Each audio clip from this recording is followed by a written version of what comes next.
Hey everybody, this is the first full recording of the Inside Handoff, a football podcast where we talk all things NFL with all you fine viewers and listeners on whatever platform you are viewing / listening to us. Joining me as always are my co-hosts and friends. JEr, how you doing tonight? I'm doing fantastic. I'm ready to get into some football talk. It's been a little while. I haven't talked to you guys in a little while.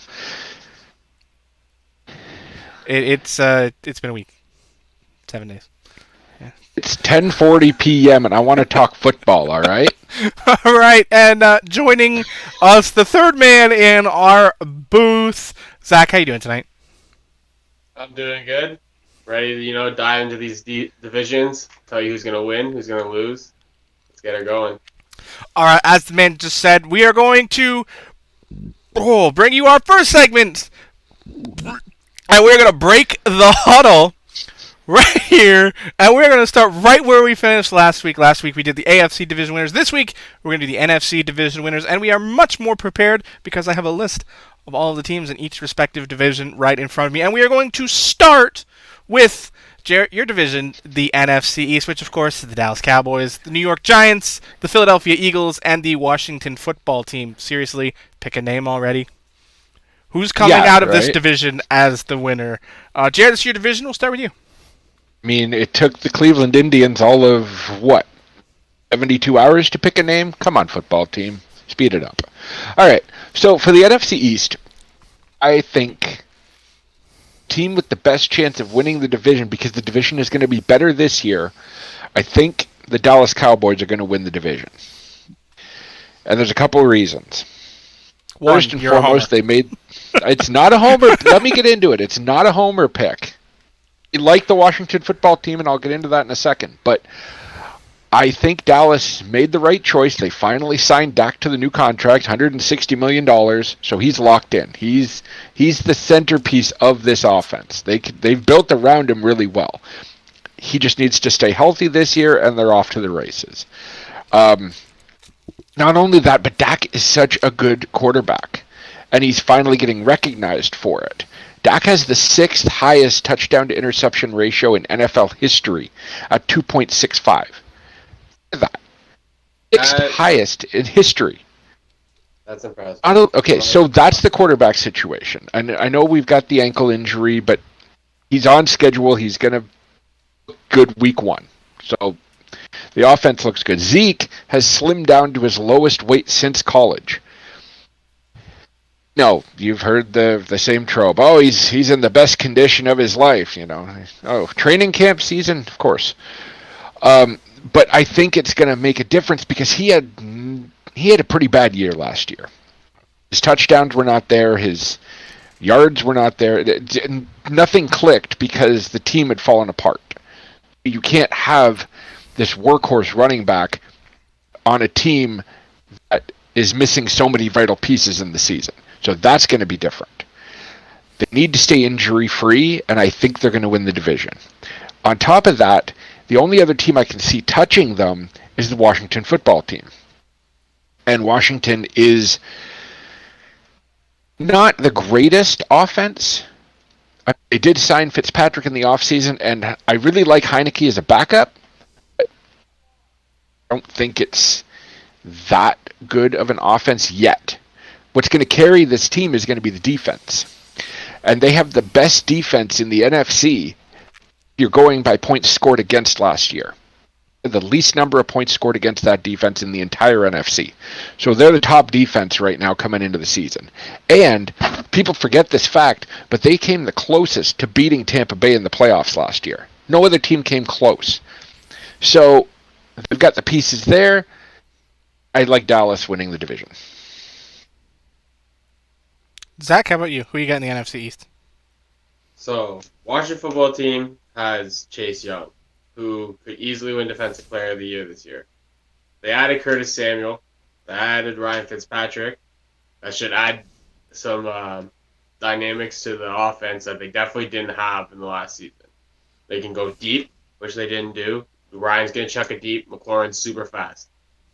Curtis going to run the slot. They can do wide receiver handoffs, a bunch of gadget plays, such like that. The rest of the defense, JEr got pretty into it. They're strong all around. They hit hard. They don't let people score. They don't like to give up much at all. That being said, I'm with JEr. I'm picking Dallas. Yeah. Dallas I just something about it this year. Here's the thing. We say it, teams look good on paper. They don't really show up a lot of times. We can go back to the Eagles team. There's a long list of those kind of teams. Dallas last year was one of those teams. Though we're gonna say Dak's injury has a lot to do with it. They weren't winning that many football games before he got hurt. The defense was really bad.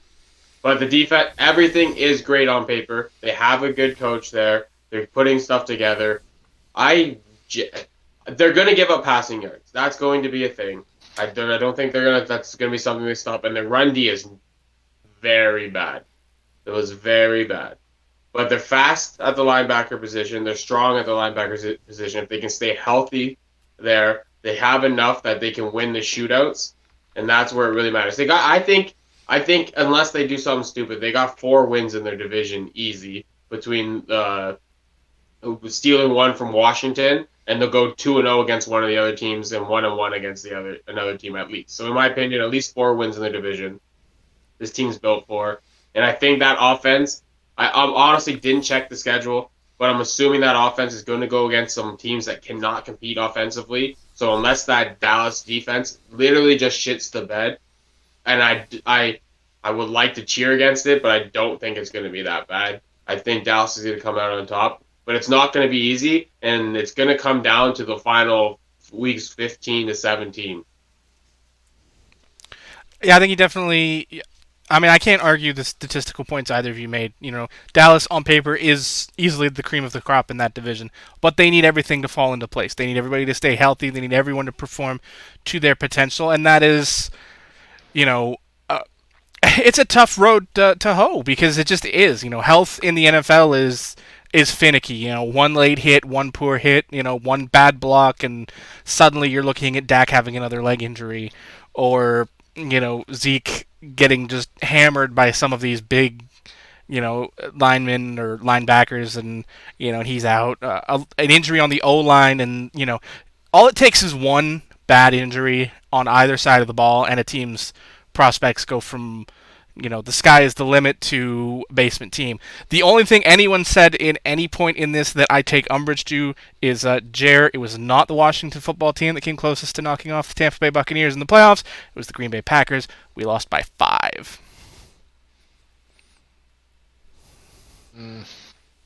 I still think Washington lost by 8. We lost by 5. Mm-hmm. Washington had the lead in that game, did they not? So who do you got? You said points. Who do I got though? I think Dallas is the team to beat in that division, but I will say it's a little out there. Don't sleep on the Giants. Okay. I think they've made some improvements that they are looking up, and they are the team people are looking past as going to be garbage, and I think they're going to shock some people. Do I think they're going to win the division? Not unless absolutely everything goes right and everything goes wrong for everyone else, kind of like Washington winning the division last year. But I don't sleep on them. They are definitely on a strong upwards projection in what is arguably the weakest division in pro football. And they retooled the offense too, which helps, because Daniel Jones needs as much help as he can get right now. Yep. I just don't trust the O-line. I mean, yeah, I can't argue with that, but But I just don't trust the O-line. Not against these teams, because they got to win a shootout against Dak, and they got to play great offense against a tough defense. No, they definitely got a tough schedule, but I mean, that's for all of the teams in the bottom half. I think they are going to surprise some people. I mean, I'm not putting money down on them to win the division or be a wild card team or make the playoffs, but they're.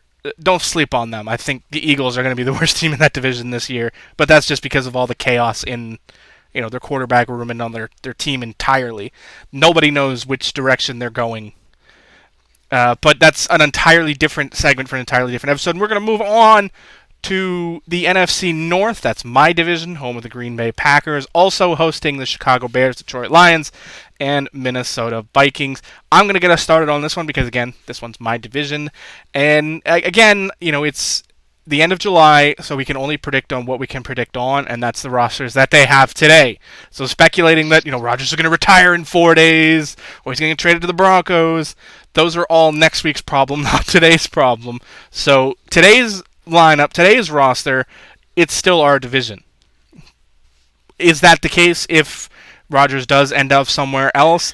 I don't know, but we'll talk more about that situation in the next segment, or in the next portion of this segment. But I think right now, today, it's still the Green Bay Packers division. They've improved in positions where they were already good. They didn't get better in positions they needed to get better in, but they were still already their division, and every other team in this division is still, are the Detroit Lions better with Jared Goff than they were with Matthew Stafford? No. That's not an improvement. Are the Bears better? That depends. Andy Dalton can maybe squeak a win or two, assuming he's the starter. If they rush Fields, then all bets are off. And the Vikings are the Vikings. They just love to choke. I don't really think I need to elaborate much more on that. They just exist. Yeah, they exist. They're they've looked good at different points, but since they've had great players, they've had great defenses historically. But they've never really had great teams. They've had great players and great defenses, but not great teams. JEr, NFC North. Who's taking it? Okay. You went with what it looks like today. I am looking in my crystal ball, and I am going to look at it as if Aaron Rodgers is no longer on the Green Bay Packers. So, with that said, I'm discounting everything you're about to say. I think the Chicago Bears have the best chance to win the division. I think he's going to play poorly enough to earn his usual spot on the bench by about week 5. Fields gets in there, and he's not only competent but good. He doesn't have to be great. He's a good enough quarterback to carry that offense to the playoffs. Now, Allen Robinson signed the franchise tag, $18 million. He's not happy to be there. He doesn't want to be there. He was unsure in the offseason about what his status was going to be. So they gave him the franchise tag. He's their wide receiver number 1. And another thing that's in the Bears' advantage is I think this division, Rodgers is gone. This division could be the bad division out of them all where a 9-8 team wins the division and gets to the playoffs. As the NFC East was last year where a team with a losing record could win the division, essentially. Now, that being said, Jordan Love is a wild card. We don't know what he can do on the NFL field. That could be a good thing or it could be a bad thing. We know that Aaron Rodgers is not exactly the mentor type to say, all right, I know you're the future of this franchise. I'm going to help you along. Now, he gets on his horse and goes home. Devontae Adams has already said he isn't skipping training camp or any games this year. He's not willing to give up that $50,000 per day, and understandably so. He's on the last year of his contract too, so he's playing for either. And the contract talks with him got cut off this week also. So that's just the Green Bay offense. The Green Bay defense is absolutely terrible when it counts. Now, what I mean by this is the last 2 games in the NFC Championship that the Packers were in, they gave up a combined 68 points to San Francisco and Tampa Bay. So it's not just an Aaron Rodgers problem. It's a problem on the entire opposite side of the ball that they need to address and fix. Because Aaron Rodgers can only carry that team so long if the defense can't help you win football games. So I think the Bears are going to win it, but it's going to be ugly watching those 4 teams get there. I can't, I guess, argue with your prognostication, but your facts are strong even without the Aaron Rodgers element to talking about that defense. Zach, NFC North, who you got? If we got Aaron Rodgers there, it's Aaron Rodgers and the Green Bay Packers. Even with the flaws that JEr mentioned, I think their secondary's improved by just adding the first round pick. I think another year growing together is always good. Those wide receivers, even though we don't think either of them are a true number two, and I think that's just a fact at this point. I don't think anyone argues they are. They are young. They are improving. They do know how to play with Aaron Rodgers. They are learning the system more. They added another new one.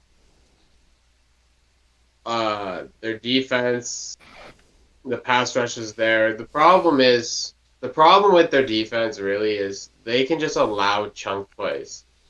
They got good things. They do a lot. They play a lot of good football, but they just like JEr basically said, like it's a 3rd and 14. You should feel comfortable. You shouldn't be like, this team might run for 14 yards on us, or they might get this on a pass. I don't think that's okay. But that being said, I don't like the division enough to beat them with Aaron there. But no Aaron Rodgers. I'll be quick on this part. I think it's Minnesota Vikings, not Chicago. I think this is the year where that offense clicks. Like, as long as it's healthy, obviously that's always the thing. That offense clicks like we haven't ever seen it click before. They have weapons all around. They have 2 running backs that are right in the prime of their abilities. Their defense is, again, very much questionable, but this is against an Aaron Rodgers-less Green Bay. And I'll just go with it's Vikings. That's my opinion on that, if it's no Aaron Rodgers. I mean, I can't argue that. On paper, they are probably the second best team in the division, but they always find ways to lose games they should, and that's just the Vikings way. If they can get over that, then yes. I mean, they could probably even challenge Green Bay as it sits right now, but that's a big if. All right, next division, and last year this division was a tough one to pick. This year, God, I hate to say it, but I don't think it's nearly as tough to pick. It's the NFC South, home of the defending Super Bowl champion Tampa Bay Buccaneers, Atlanta Falcons, Carolina Panthers, and New Orleans Saints. Zach, you want to take this one first? Yeah, so Mike Davis killed it last year when people didn't think he was for Carolina, and he's just going to carry Atlanta to win this division. No, for real though, it's going to be Tampa Bay. It's going to be Tampa Bay. It's quite obvious. They brought back everybody. I'm not even going to go deep into this. I really don't think any of us should go deep into this. We almost should skip the division. We're going to do it for the humor people, I think. But they have everybody back, and they're the Super Bowl champions, and the other teams just got worse. Maybe Carolina a little better, but going from a top 10 worst team in the league to a little bit better, that's not taking out the defending champs. So, yeah, it's Tampa Bay. JEr? I am firmly entrenched in that idea. I think Tampa's going to win the division. They are a heavy favorite to repeat in winning the Super Bowl with plus 650 odds right now on Sportsline. They, like Zach said, they return all 22 starters, which is astronomical in today's football landscape. Another issue is Tom Brady played a lot of last season with, I think, a partially torn MCL, was it, that came out? So a healthy Tom Brady, everybody's back. I think they went on a run last year, and once everything started clicking, you couldn't shut them down. And that momentum going to continue this year?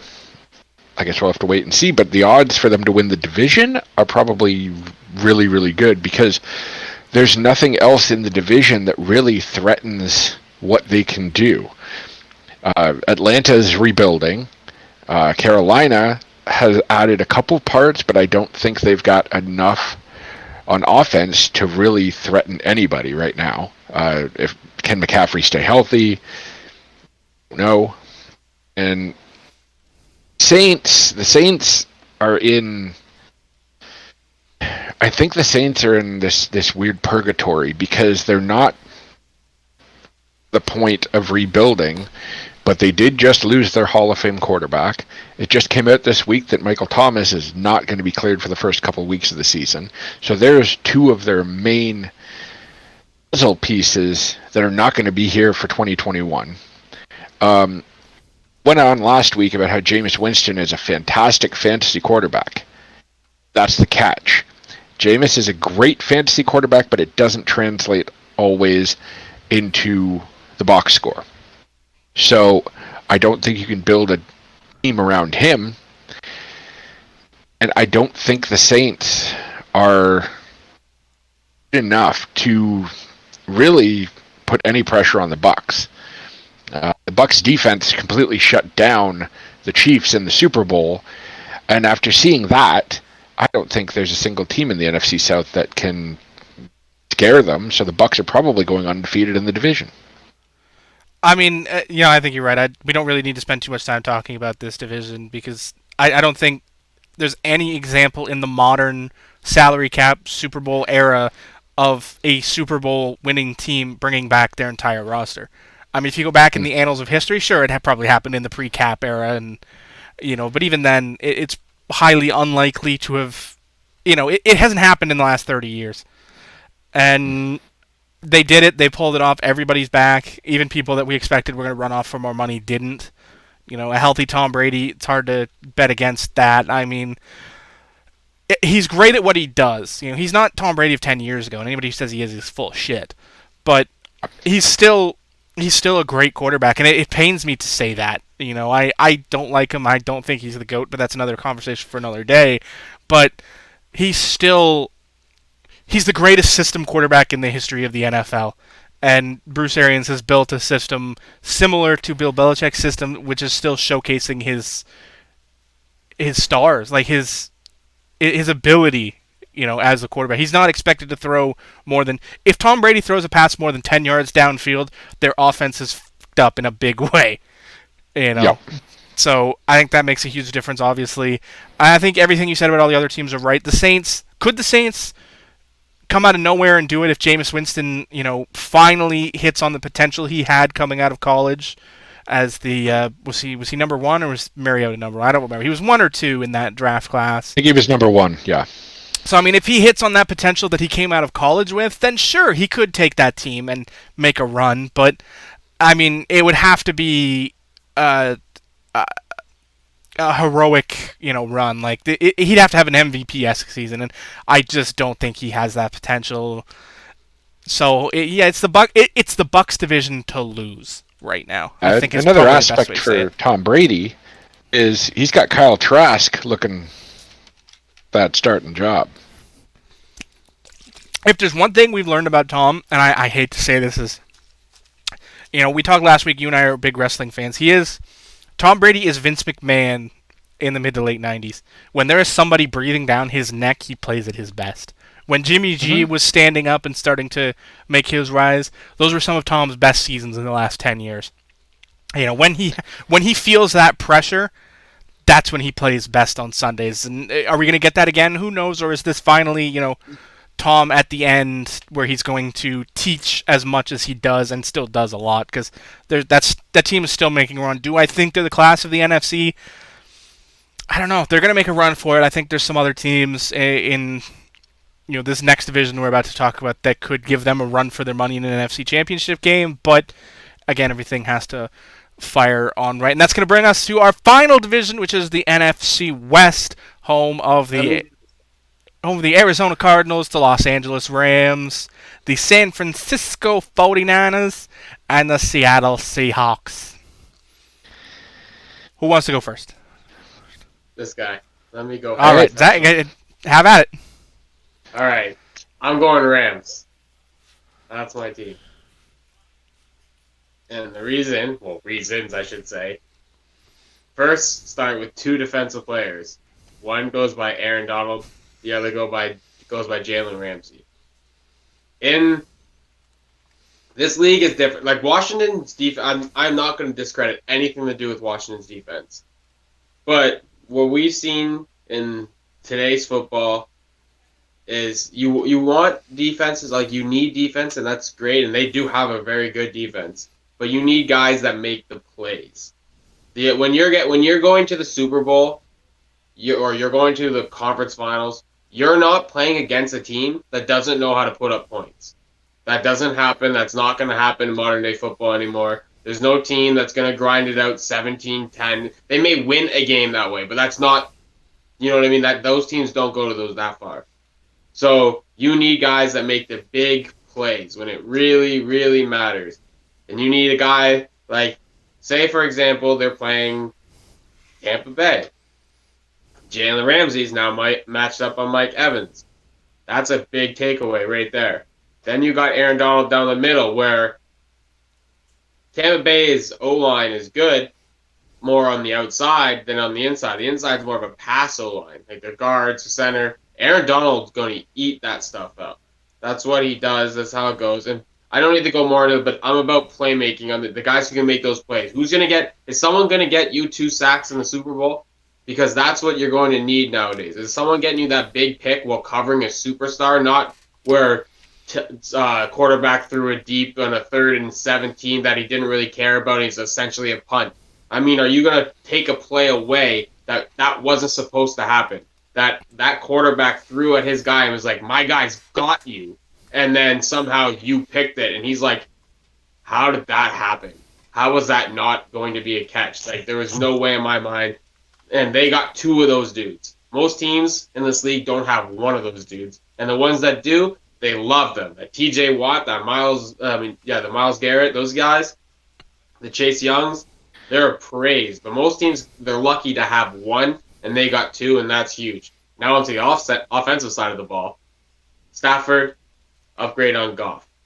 I love Cooper Kupp. I know people watching this, maybe our friends who watch it, they're going to know, but I love Cooper Kupp, and I think that's going to be a great matchup. And I'm not even trying to discredit Robert Woods. That dude is good. He's underrated. He's probably one of the most underrated and underappreciated wide receivers in the league, if not the most. He was good in Buffalo when Buffalo was not talked about. He just came over here, has just done stuff. And not a superstar, never been in the number 1 role, but very, very, very talented. The run game, unfortunately, took a hit with Cam Akers. In my opinion, we're kind of talking about this later, so I don't want to go too far actually into the run game. We're gonna dive into that later, but I think the run game will have answers at some point. And their O-line is a very solid O-line. The team is coached very well all the way through. I don't want to spend too much time on the other teams because I just keep talking too much, but I'll get a little bit. Arizona's defense, I don't think is quite ready. They're just not there for it. Their offense is going to be very, for lack of a better term, immature. And I'm not trying to just hate on the age of Kyler. Like, I don't want to be like, oh, look, like the Kyler Murray's too young because they're going to people want to. Patrick Mahomes won in his 2nd year, and other quarterbacks have won it young. It's not really about that. It's just when I say immature, they're just not been together very long in many ways. Everything's just getting. It's like you can have parts of your football team, even maybe in half a side, which is already risky, be all like thrown together new. But they're like both sides. There's a lot of new things there. Like Kyler and Hop only have 1 year together. Then you got where Rondell Moore's done nothing. They have Chase Edmonds possibly as the number 1 running back in a position he's never been at before, or Connor, who's never played there or in a system like this before. You have, like, I don't want to spend too much time, but there's a lot of question marks. Their linebackers are young. Their D-line has not been together very long if you put between injury to Chandler and JJ just showing up. Then you got San Fran. They're a good football team. I just think their corner. I don't see them stopping guys. Like, I never wants to give them credit for their Super Bowl year and like all that, but I don't know who's their cornerbacks that's locking up studs. I don't know what this is. Like, maybe it shows up enough wins in the regular season in that way. Maybe it doesn't. Who really knows? Schedules can come into play and injuries and such. But I just don't think that defense has it. Though Bosa's really, really good. And then Seattle, the same issue Seattle has every year. They have a good offense. The run game is solid. Russ can pass the ball. Russ makes plays. They give up 1 billion points. And their O-line is questionable. And so in the end, it's the Rams division. JEr, how about you? I like Arizona. So, Tyler, didn't need more weapons, but he got more weapons. He got AJ Green and Rondale Moore. Rondale Moore feels like a sleeper to me because his last healthy year in college in 2018, he had over 1,200 yards, and he is fast, really fast. So I think he's going to complement that offense going forward. Kyler is a quarterback who's not afraid to use his legs to his detriment at times because he is the fifth most responsible for pressure he faced last year. Caused those situations where he faced pressure. Now, he's been talking recently about his rushing being a luxury, which means we might not see much of that going forward in 2021. Now, how this can have a negative effect on that offense is he rushed for 11 touchdowns last year. So a lot of the offense went through his legs. So if they take that away willingly, do they have enough elsewhere to make up for it? That being said, the other team I do like, but I'm not completely sold on, is the 49ers. I love Trey Lance. He's a good fit for that offense. He got a powerful arm, and he's able to scramble, which is perfect. The only catch is they have not been able to remain healthy. They looked it up. By week 9 last year, they had $80 million in dead cap hit with players on IR. That's a lot of dead money. So we didn't even get a look at the 49ers last year. So with them coming into this year healthy, at least mostly healthy, and I really like that they picked up that Ohio State running back. Zach, help me out. God. Sermon. Thank you, Sermon. Sermon looked phenomenal in the playoffs, and I think he's going to get that starting job sooner rather than later. Mainly because their other running backs can't stay healthy long enough. So, like the 49ers to challenge them, I think the Cardinals are going to pull through and win the division. And Seattle is a mess right now. They can't protect Russ. There isn't enough there. Their run game's in shambles. They don't have... They've got playmakers on the outside, and their defense is good, not great. But if you've got Kyler Murray throwing to DeAndre Hopkins, I don't think Seattle's defense is good enough to cover that. No, I mean, I don't think I can really you've both made a lot of excellent points, but I think for me, I got to stick with my gut. And even though, Zach, you made a lot of great points for the 49ers, for the Rams, but I got to go with my gut. And before this, my gut said Cardinals. That team, they added pieces they didn't necessarily need. You hit on the wide receivers that they didn't necessarily need that just add to that. I mean, AJ Green, he's not going to be... oh my God. Why am I drawing a blank on his name? Larry? Yes, he's not going to be Fitzgerald. I got you guys on these names. But, he is going to provide a bit of that veteran leadership to that team. He's seen the bottom of the league. He's seen the league at its worst. Having been in the dumpster fire that was Cincinnati for so long, he knows bad teams, and he chose this team, I think, because there's something there. He saw himself play. There's a lot of great potential there, just with the offense. You say, you need that bonding, but I mean, Hop and Murray have had over a year now, to find that chemistry, and they played great together last season. But now they've got a full year under their belt, a full off season under their belt, and who knows, what else they've done together. Just as far as building that relationship over this time, that I think they're going to be much improved. They've added to the run game with Connor, who, I don't know, is he going to be the guy? Is he not going to be I don't know. Their run game's a bit of a mess right now, but I think they'll sort it out and figure it out and work together. But for me, I think that big thing comes on a couple signings on the defensive end. And that's J.J. Watt and Malcolm Butler. Those are two big signings to that team. I mean, J.J. could have picked any team he wanted. And quite honestly, the fan in me says, "Damn it, you should have come home. We really could have used you in Green Bay." Mm-hmm. But he chose Arizona. But then he saw the weather. The man is a Wisconsin boy. He likes that weather.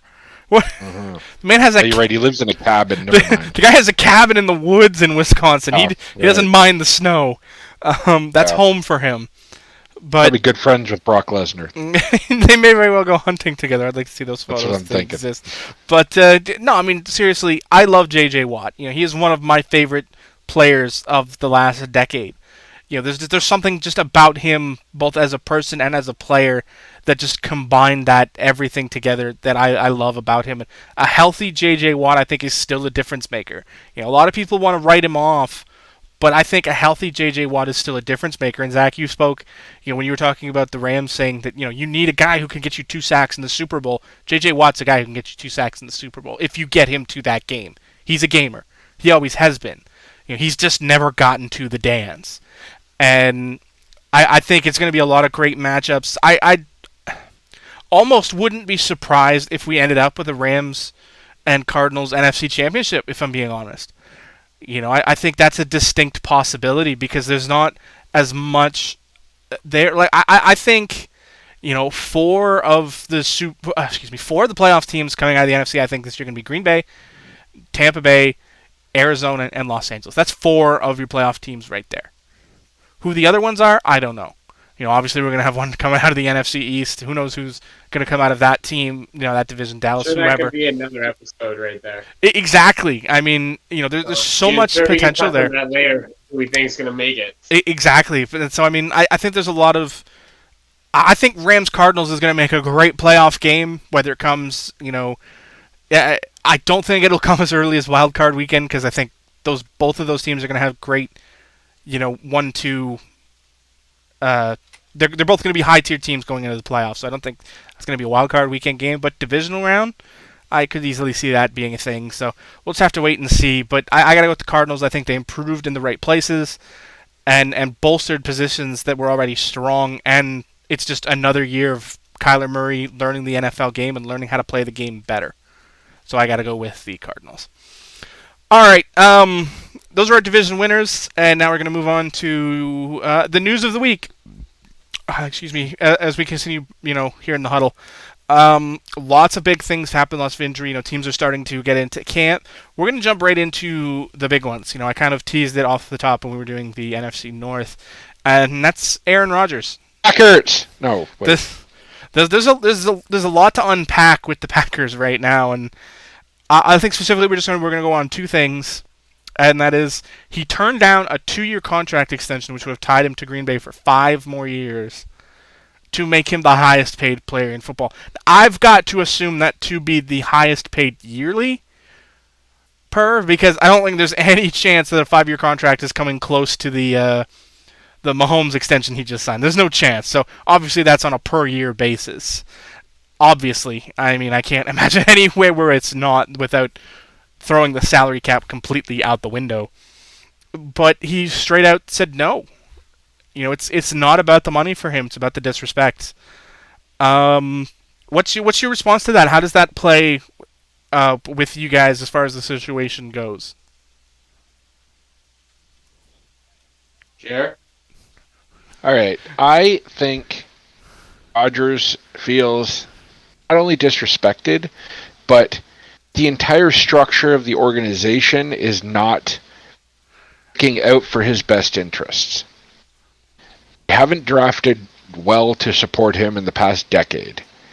Continually slapping him in the face and he's an MVP caliber quarterback every single year. The offense just isn't there to match it. This entire situation has been going on since they lost the NFC title game.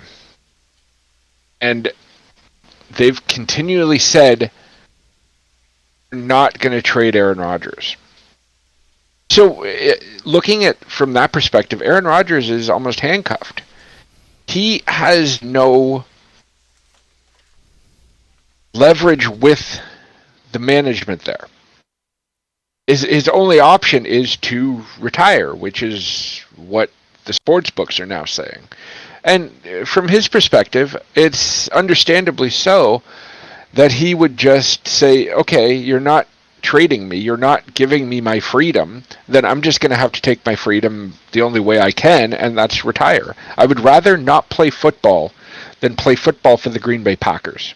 And I think that's a strong statement. And Aaron Rodgers is known for his convictions.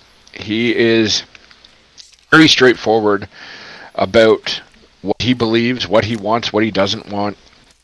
And he's not the kind of guy who's going to play hardball for the sake of playing hardball. He knows what he wants, and if he's not able to get it, he's going to take it. And he's going to find a way to not play football for the Green Bay Packers, whether it's retiring or they finally budge and end up trading him and getting something back for it.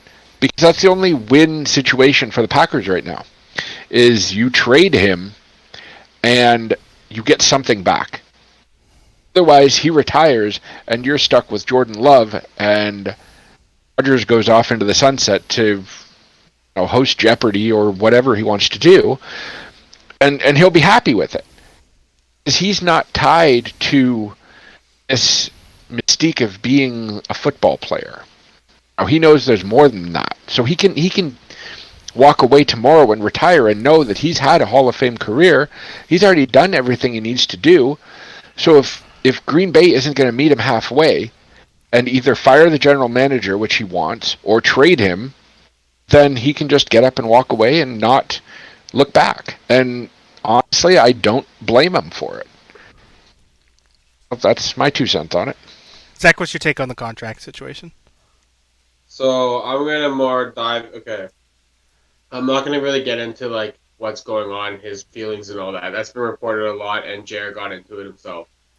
So I'm gonna get into more what the news I think means. I think it means in 12 months from now, no matter what, Aaron Rodgers will not be a Green Bay Packer. That is, I think, whether we have questions of what's going to happen, will he be in training camp, will he be on a different team by week 1, all this other stuff. That's still going to be questions after this conversation. There'll be questions 3 days from now, so on and so forth. But I think one question is answered. He will not be a Packer 12 months from now. I think that's I don't think anyone's going to think that. Why would he say no to the extension? There's no point you're proving at this point to say no to the extension that would show that you want to, like, you're going to be there long term. I think he's out. I think what can be fixed is if he's going to stay this season. I think they might be able to fix that. They might be able to convince Aaron Rodgers to play it out. Devontae's there. Devontae, I think, more than them, might convince Aaron to stay for this season. But outside of that, I can't see it happening. I think the news just breaks it. I don't know. I don't think they drop any. There's nothing they're going to say to him that's going to change it. JEr got into this. He broke it down. There's nothing. He's insulted. Yeah, whatever it is. He's gone in the next 12 months. I don't think retirement's a thing. I really don't. It may be a temporary retirement. Them call their bluff. I think they will feel the pressure from every source of media, social media, real media, whatever it is, that it makes zero sense. Even if you think Jordan Love is ready to play football right now, and you're like, we drafted his replacement on the off chance that Aaron Rodgers retires, it makes zero sense to keep that man when you can get the assets you can get for him. You do not let him retire. If he has now said, I'm going to, and week 1 is coming up, and he decides he's not going to play week 1, you say, damn, Aaron, I can't believe you did this. I thought you were bluffing, and you ship him out to where you can get those great assets. I don't think you go one. I genuinely don't think you play more 1 week of football without Aaron Rodgers suited up and a trade not being done. I think that's a terrible idea. I mean, I think you can. I mean, obviously, I'm a Green Bay fan, so I have to hold out that hope. But I think you can repair the relationship because I think there's still enough things they can do to make it right with him. Like it. Yes, he's been insulted and he's been disrespected and treated poorly, and I mean, I don't need to espouse all those things, but to me, turning down the contract, I think, just brings back the point that it's not about the money. That's something that a lot of people are saying. It's all about the money. He just wants more money. Obviously not, or he'd have still taken that extension, which would have made him the highest paid player in the NFL. Because if it's all about the money, then it doesn't matter. Obviously, it's not. And I mean, we've hit on it that Aaron Rodgers is he will hold on to a grudge, personally and professionally, and I think that's the important thing, is that he will hold a grudge personally. I mean, it's well known that he has a distant relationship with his own family because of, slights both actual and perceived. So, I mean, I think there's still things that can be done to fix the relationship. I think the big one is obviously Brian Gutekunst needs to be shown the door. I don't think he has done anything to really improve the franchise. He was handed an NFC championship team, and he hasn't improved it. He hasn't made it a Super Bowl team. I mean, yes, he's made some good draft selections, but and he's a ghost in free agent time too. And that's another thing. He's signed maybe 2 notable free agents since he started there. Like they're not doing enough. I'm gonna first take you right now. Sorry for cutting you off, but I'm first taking you. I need to ask. So I got 2 questions. Okay. If you think that's the case, which is fair, I have no problem with that being your belief. 1, why have they not fired him yet?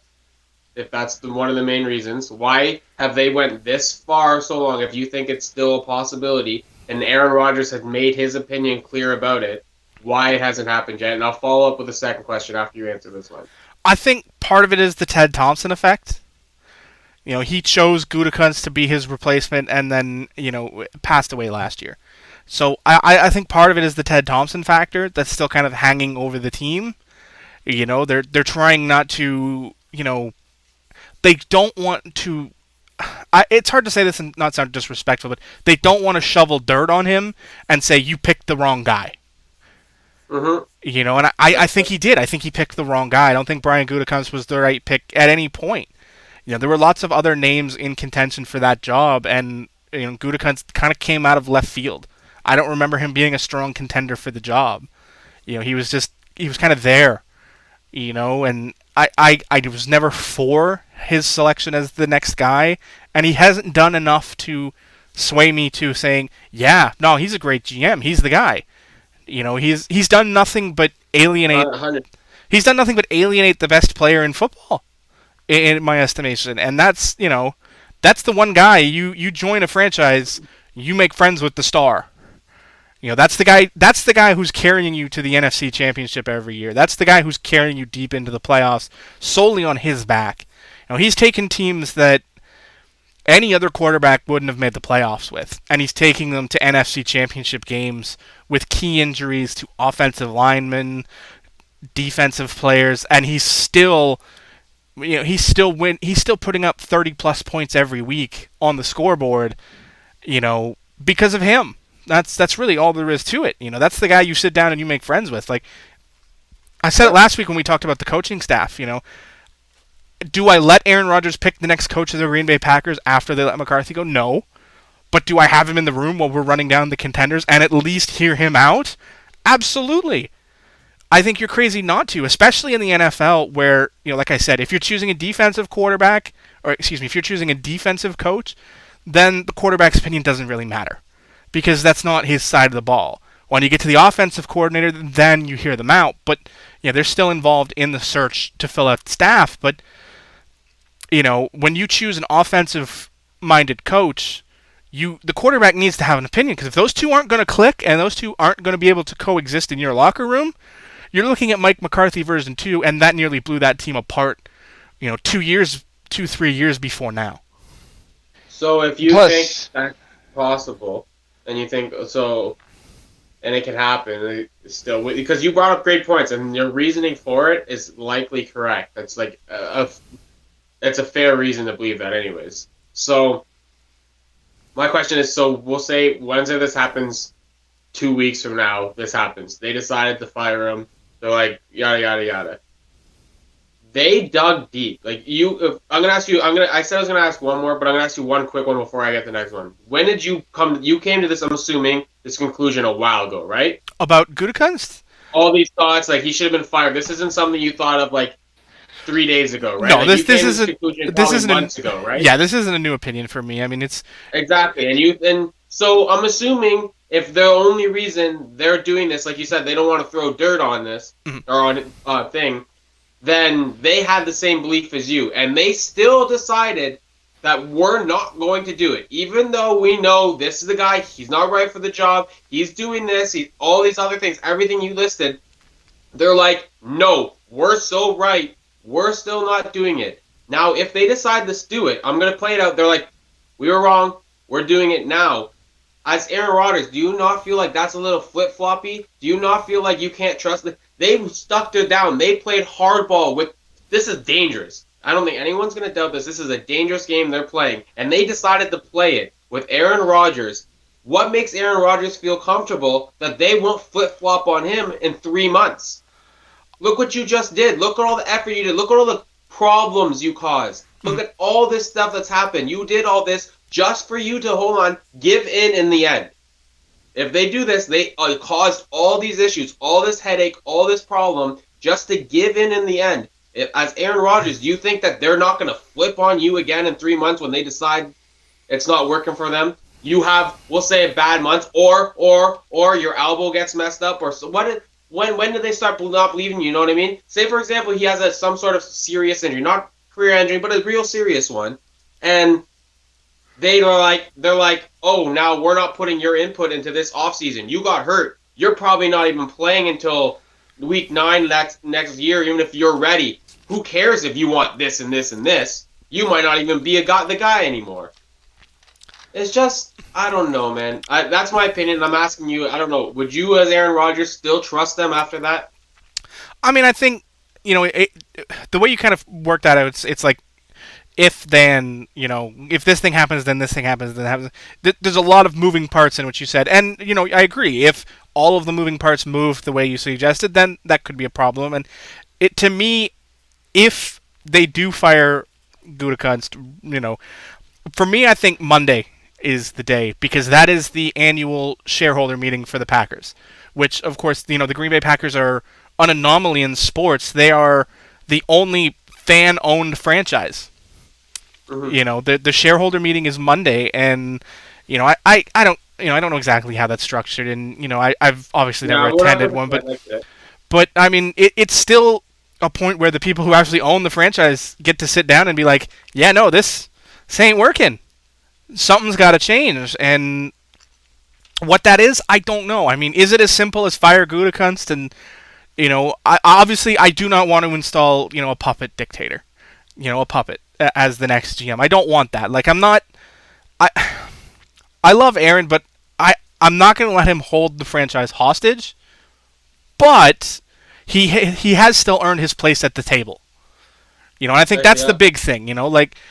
I think there's a big difference between sitting him at the table and hearing out his opinions and just not inviting him to the conversation at all. And I think that's something that might have been salvaged of the relationship a lot better if he's consulted with the decisions, hiring LaFleur, because obviously that situation has worked.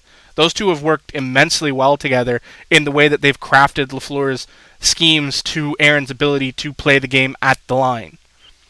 Because that's something that was a big fear. McCarthy was very much an X's and O's quarterback. An X's and O's coach. He calls the play, and that's the play he wants to see run. Whereas Aaron Rodgers is more like a Peyton Manning, where he can read the line and he can read the field and make adjustments on the fly that the coach isn't going to like. But they're going to get the job done because he's an MVP quarterback. That's not going away. So I think you have to have someone who's willing to listen to him. But I think just bringing in someone new at this point to sit down with him and, I don't want to say save face, but make an honest effort to make a new release, because at the end of the day, Rodgers still has a contract.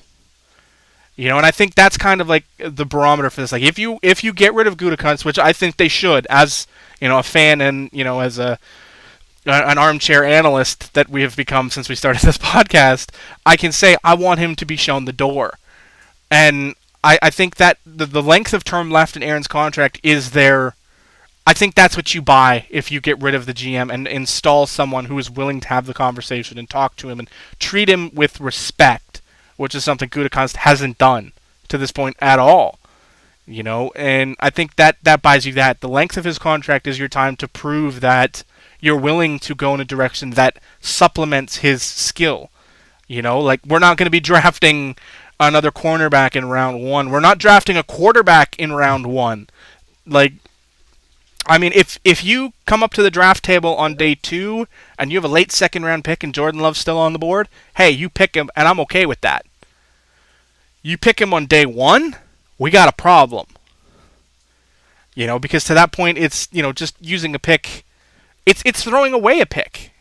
You've still got the MVP, and you've thrown away a first round pick with still some big names on the board. I mean, I can't remember the draft board 100% clearly, but to that point, there were still some pretty damn good wide receivers on the board, if I'm remembering correctly. Mm-hmm. I mean, if memory serves, I mean, I could be wrong by this by a couple points. That'd be right around. Was DK still on the board?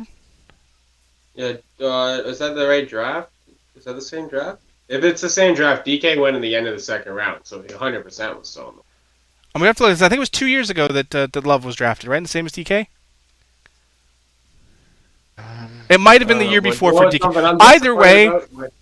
Either way, there were still some great wide receivers left on the board when Jordan Love came off it, and I think that kind of set a bad thing. Like, yes, he fell, and you probably had him ranked really high, but that's still not a you don't let Aaron Rodgers find out you're drafting a quarterback in the first round by watching the NFL draft on ESPN. Okay, not only that, but T. Higgins was drafted after Jordan Love. And they could have moved up and got like Justin Jefferson, I think. Yeah, Justin. Cole Kmet, KJ Hamler, Chase Claypool, all these guys were picked after Jordan Love. So, I mean, there you go. That's this. I mean, just saying Chase Claypool's name alone.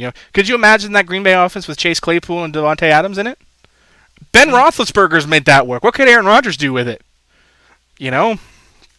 So, another thing to Zach's point, if I may. Yep. I'm wondering if too much damage has been done. You can't go back. Even if they fire him, the entire organization has stood by this guy disrespecting your MVP quarterback for long enough to where they must share the same opinion. So it's not even a Gutekunst against Rodgers thing anymore. It's an entire organization saying, we don't care what Aaron Rodgers wants. We're not trading him. He's going to fall in line. This is our regime. This is how we do it. He's going to be our quarterback. And Rodgers is saying, no, I'm not. And I have power in this situation. And you guys have stuck it to me long enough to where I feel disrespected and I don't want to be here anymore. I don't care if this guy's gone or that guy's gone, or you could pick up you could trade for the greatest wide receiver in the world, and I still don't want to be here. And I think Rodgers is at that point.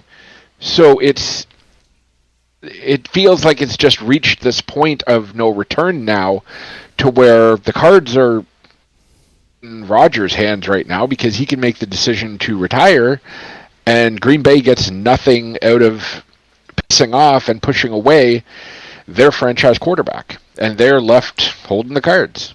I think that sets us wonderfully for the next point that we're going to go into, and that is, obviously Instagram has become a huge part of professional sports, and players have definitely made statements on Instagram to both franchises and fan bases and each other. And yesterday there was a big one made when Aaron Rodgers and Devontae Adams both tweeted the same image. And this is a very famous image in basketball. And it has some very serious connotations. Zach, for our non-basketball fans, you're a huge basketball guy yourself. Yeah. walk us through the significance of that photo, because it is pretty significant in my mind for what it signaled. Yeah, I'm assuming they're saying Last Dance. Yeah. That's what they're getting at. The going to the Jordan documentary that was recently out. It's The Last Dance. This is supposed to be it. That's why I don't think in any way, I don't think Aaron Rodgers is retiring. But again, I think this also doubles down my previous point that he will not be there in 12 months. It's the writing's on the wall. Like, I guess technically you can be right, Johnny, and they can fix it. But I'm with JEr. I think they disrespected this man. They should have. It just doesn't make why push it this far? Why do it? It just if you're going to just. I don't know. You can try to make things right, but you disrespect a person long enough that just as a person themselves, they just don't want to do it. Especially if they feel they don't need you. You know what I mean? They're just not doing it. But again, that doesn't mean he doesn't play football this year. That's why I said 12 months when I started this whole thing. I think there's a very good chance Aaron Rodgers decides to suit up. I think Davante Adams is the biggest thing that will get him to suit up. But I also think they're both gone. I think that's the biggest thing is I think Davante Adams is if Davante Adams isn't just leaving Green Bay or thinking about it, I should say, because there's nothing solidified. Thinking about leaving Green Bay because Aaron Rodgers, the talent, is leaving. Like if Aaron Rodgers was like, I'm old and I'm retiring, I don't think Davante goes, oh, I'm done with Green Bay. No, he feels disrespected for Aaron Rodgers. The fact that that's trickled over, I think, just adds to the point that we've been talking about this for a bit. This podcast is going to go longer than expected. Who cares? But I think the disrespect is real. I don't think many major shows, they mention it. They talked about it. Obviously, this is where we get our info from, but they don't hammer it. It's real there, man. Like, something is up, and I don't think it's a fixable thing. If Davante, like I said, Davante Adams isn't leaving because he's losing a talented quarterback if he leaves. Davante Adams is leaving because he feels one of his best friends and then the organization he works for disrespected that best friend of his. And he's like, I'm out and I'm not dealing with this. I mean, I think even just to put a more finer point on that, I mean, yes, those two do have a really great relationship, but I think even if you put a finer point on that and say, if they're willing to do this to a guy who is every year in the conversation as the MVP, what are they going to do with me? I'm not an MVP guy. I'm not even, I'm not the wide receiver one at the end of every season. I'm an elite tier player, but I'm just. He's not the straw that stirs the drink. Exactly. Yeah. If they're willing to do this, to the straw that stirs the drink, then how are they going to treat me? Let me ask you something again, Johnny. Yep. If you're Davante Adams and Aaron Rodgers plays out this season, but decides he's leaving, and we'll just even say you'll hear out Green Bay's contract offer, you're not going to go, but they don't offer you major guarantee. You know what I mean? Where they offer you, I don't know, 5-year deal, but only 2.5 guarantee, which is a standard deal for superstar deals, wide receivers. But that means you only got 2.5 under this questionable organization that's done this stuff. Do you resign or do you look to go somewhere else? I mean, I think with the way that the team has been constructed right now and the way that the management is handling things, I mean, at the end of the day, yes, I'm a Green Bay fan and I want the best for my team and my franchise, but I'm not happy. I'm not happy with the management, and quite frankly, I think you're right when you say that both of these guys are gone in 12 months. And I hate saying it. It sucks. I'll ride or die, but yeah, I'm not excited for next season in Green Bay. Yes, Jordan Love could be the next guy. And, if we can continue our streak of having elite tier quarterbacks, then great. I'm all for that. But, I may Deshaun Kaiser on that list too? I may not have lived through it, but I know the hell that franchise went through from, the time Bart Starr left to the time Brett Favre came over from Atlanta. I know the hell we went through. So I expect a lot of hot garbage. And I'm okay with that, I've seen the highs. Now I'm going to have to go through the lows. And I'm ready for it. I'm still a Green Bay fan at the end of the day, but I don't think either of those guys are still there. And I don't know if there's a way to fix it. You're right about that. I think we're past the tipping point. And what that tipping point was, I don't honestly know, but I think we're past the inflection point that it's salvageable. Could they? Absolutely. But can they is an entirely different question that I think the answer is no. Zach, I figured out the reference in the picture, though. I think Aaron Rodgers is just going to end up on the Washington Wizards. All right, I think that's good time for us to move on. I think JEr perfectly set it up. New subject. We went too far.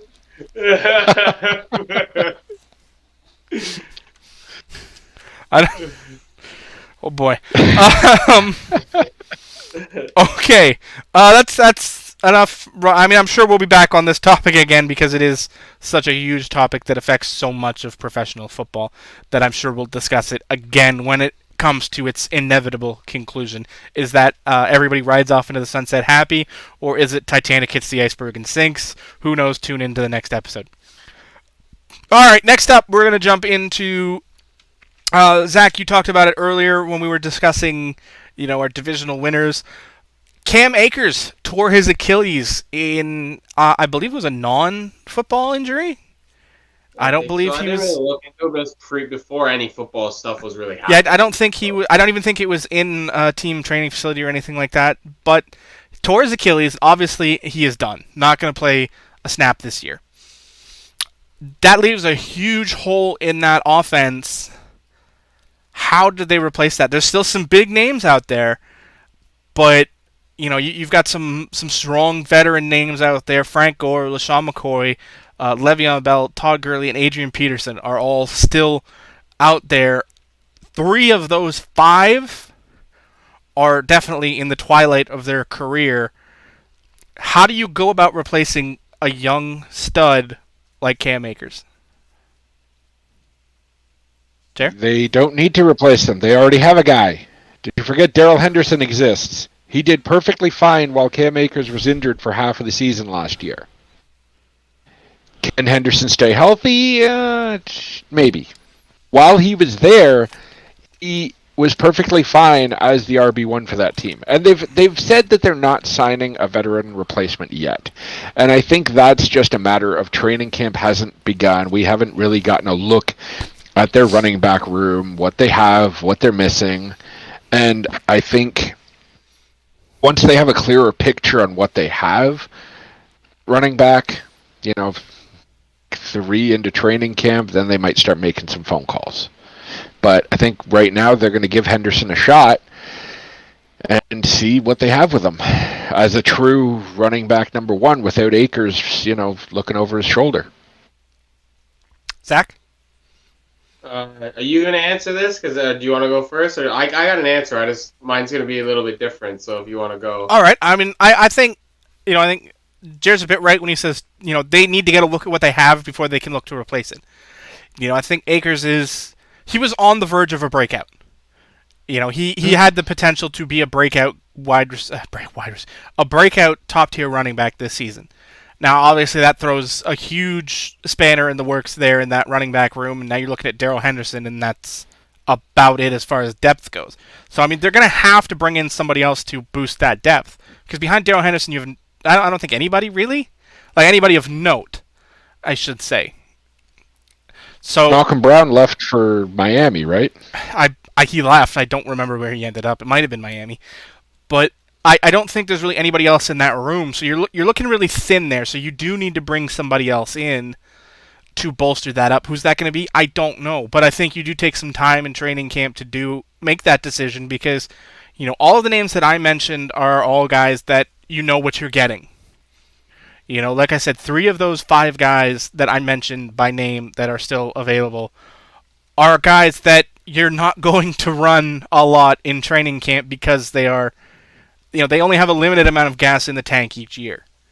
You want to save that for Sundays in the regular season. So you know what you're getting there. But if you're thinking about somebody like a Lev Bell or a Todd Gurley, then you probably want to try and get them in early. But, I mean, that doesn't discount the possibility that they're waiting to see how other teams' training camps start to shake out. Because this is a shorter training camp, than usual. There's going to be, faster cuts and more of them. So, they might just be looking to see who gets dropped by whom and pick somebody out that way to fill out the depth without having to spend any serious money. Because I don't know what their cap situation's like there. So So you're telling me you don't see Xavier Jones as RB1? No, I do not. All right. Zach, you said you had a solution in mind that's a bit out there. What do you got for us? So yeah, it's probably not the way people are going to. So I think they're going to obviously keep Henderson for now. That's the thing. But I don't think he's staying alone. But I also don't think they're going to go the names you've mentioned, the Adrian Petersons, the stuff like that, guys that look like they're lead backs but aren't because they're lead backs 3 years ago. So what I think is going to happen, this is maybe more an inside opinion, Royce Freeman is likely getting cut from the Broncos.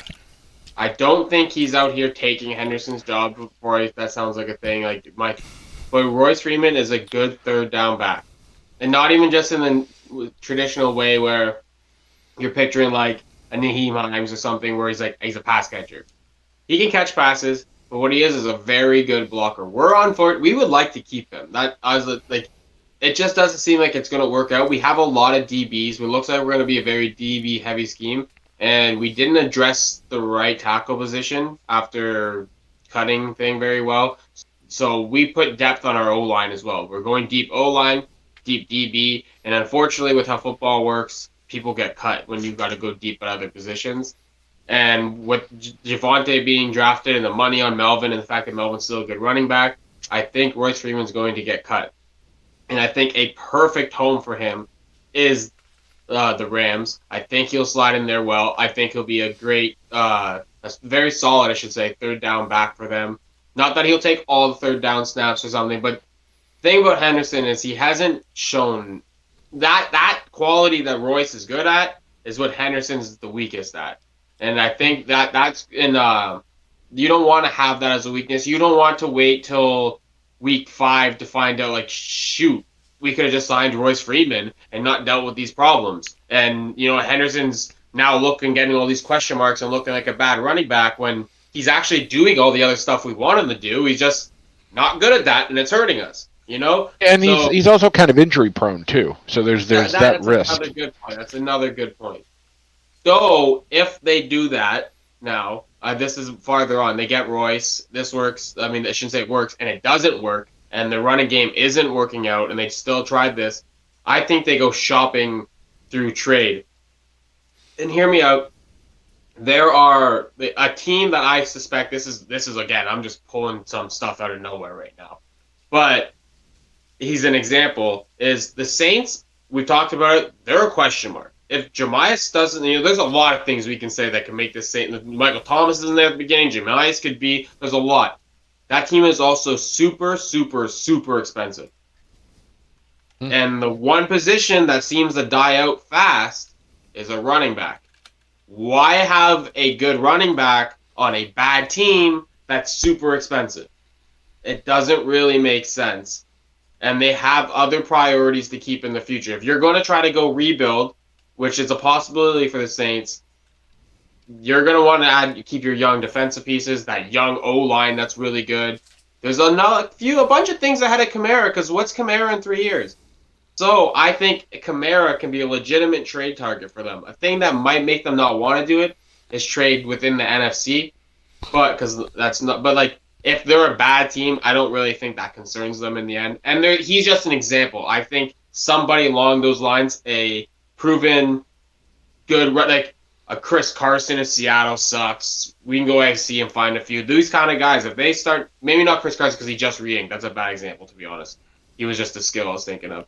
But somebody along those lines, I think they trade for if this doesn't work out. And it's not that expensive to trade for these kind of players, to be honest. If you look at the deals in the past, you don't got to give up that much. No, I think you've pretty much, said kind of the same thing. Sit and wait as training camp gets started to see what other teams are doing and make your decision from there. And I think that's probably the smart course of action for for most teams. So let's move on to the next one. We're gonna kind of compound these next two topics here because they are pretty much the same, and that is, there's been a lot of trade rumors about these two individuals that want out of their respective teams and want to move on to greener pastures. Zach Ertz and Stefan Gilmore, both, despite wanting out, are both either set to or have reported to training camp. Is that surprising to either of you, both that they reported and that they haven't been moved? And do you think that either or both will still be playing with their respective teams come week 1? I think Stefan Gilmore is in a Earl Thomas situation where you don't want to. It's not fair. It shouldn't be happening. Screw the NFL for allowing this type of stuff to happen. But you're playing football. Hopefully you don't get hurt. When it comes to Ertz, who cares? Who really cares, man? The guy's done nothing the last couple of years. He's like in his 30s. He's got injury history. Philadelphia sucks. Honestly, I'm gonna be the guy of the podcast. Who cares? Zach Ertz can do. If Zach Ertz showed up on a new team tomorrow, do you guys care? Do you even adjust your dynasty boards on your 18th guy? Does anyone really care? Like, unless some magical situation where a number 1 tight end and a tight end heavy offense gets hurt and then he gets traded there, outside of that, we don't care. That's just the truth. I think Zach brings up a point. The Zach Ertz stuff, there's been so much. There was a bunch of smoke at the end of the season where it's like, okay, he's going to be on the trade block. He's going somewhere within the next, it's imminent. He's getting traded. That was 6 months ago. Obviously, the demand is not there for him. People aren't calling up Philly and they're like, we want this guy. What do you want from us? He's not a guy who's going to demand that kind of offer. So I think he's just going to end up on the Eagles' depth chart until they decide to cut him. He's not needed on that team. And Stefan Gilmore, I think he's just going to end up playing where he is because the offers aren't there. The thing with Zach Ertz is he's had such a strong fall from grace. He was a top 5 tight end 2 years ago, 3 years ago. So it's just been such a strong drop that, and where do you put the blame on that? The Eagles' offense won a Super Bowl 3 years ago. So I agree with Zach. It's just not there, and it's the demand is not going to be there for a guy who. You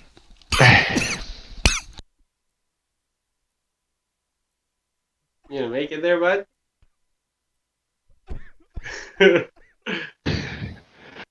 He's gonna die in our first episode. Johnny muted himself on a coughing fit for those not watching us on video. You can't see it. Give me a thumbs up if you're gonna survive. we got the thumbs up. He's good. All right. He's in the middle. Not quite sure anymore. All right. So I'm your new host of the podcast. Okay, rumors of my demise have been greatly exaggerated.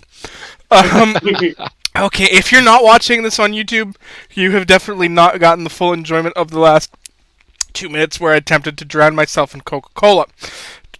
Kids, don't try that at home. Not recommended. Drink it, don't inhale it. Okay, back to the points at hand here. You're both kind of saying the same thing I'm thinking with Zachary. It's unless he...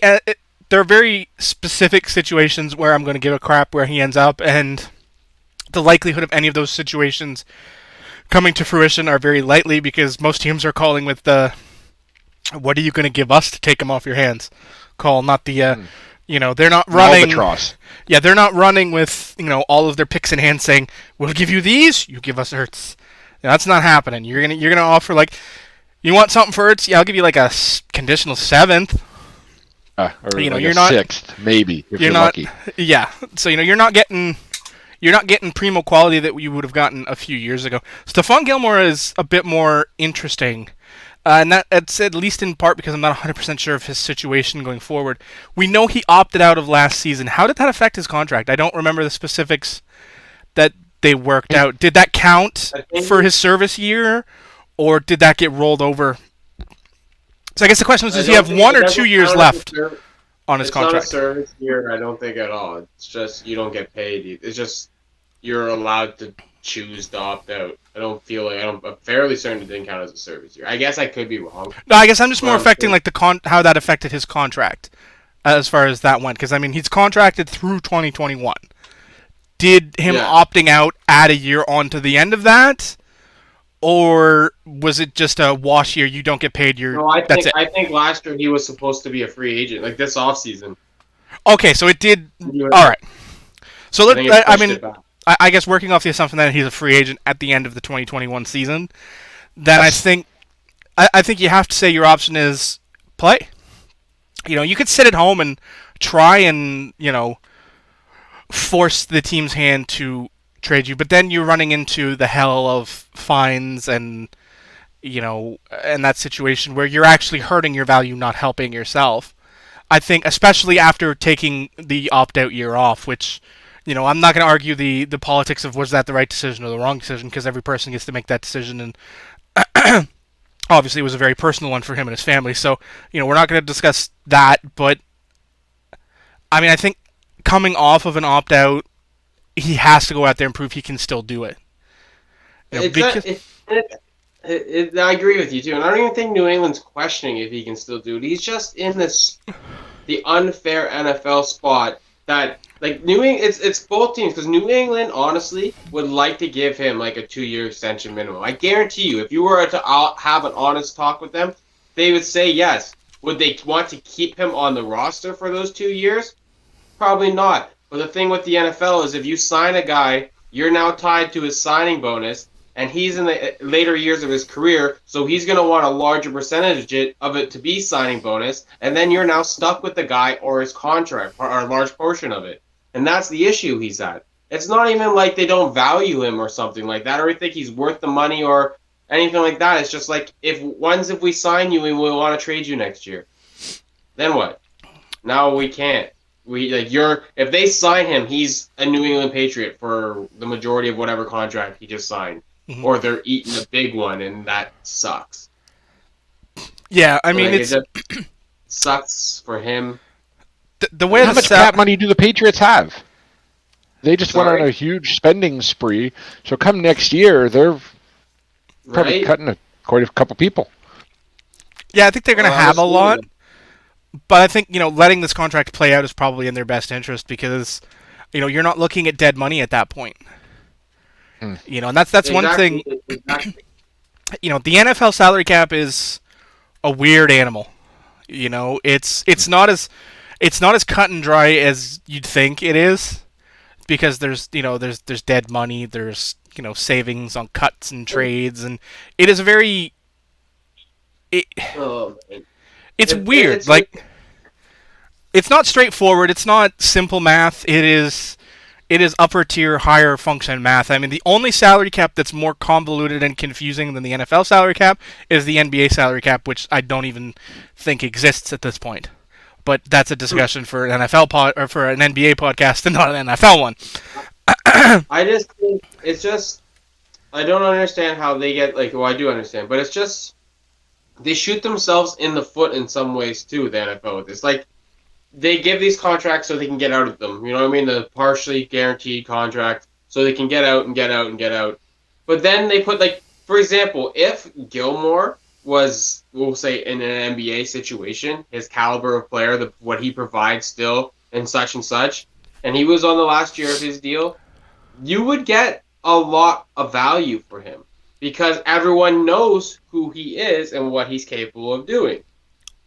With the NFL, though, because they know that you're not willing to sign him and trade him or something like that because of the hard cap, you get lowballed, and people are like, we'll give you a 5th-round pick for Stefan Gilmore. And you're like, we're not doing that. Like, that's silly. Like, it's Stefan Gilmore. We'll just keep him for the year then. And then Stefan Gilmore's stuck there, riding out a contract on 1 year when he should be getting paid. And the team should be getting a better pick for him. But just because they want to have this thing on the off chance that this guy gets hurt 2 years into his 4 or 5 year deal, they can get rid of him later. They shoot themselves in the foot, and now they're like, oh, well, we don't get value. Well, like, that's your fault you don't get value.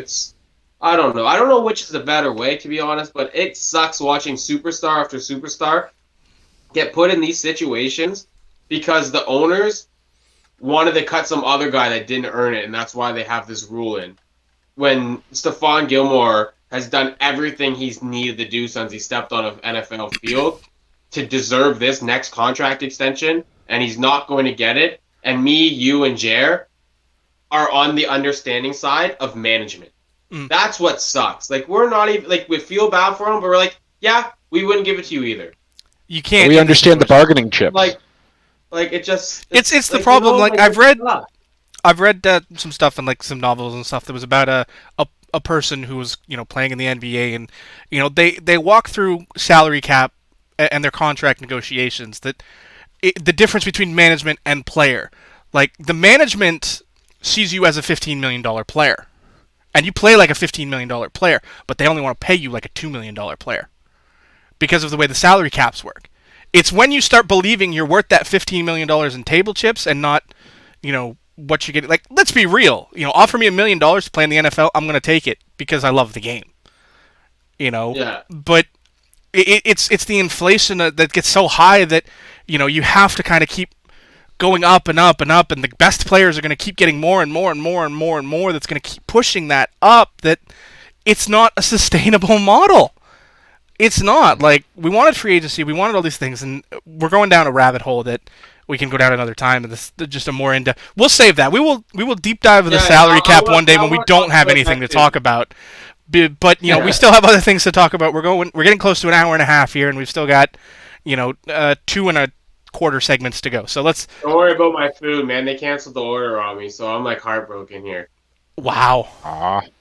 Oh yeah, I don't even know if I'm getting. You have bad luck with ordering food. Today's just been a rough one.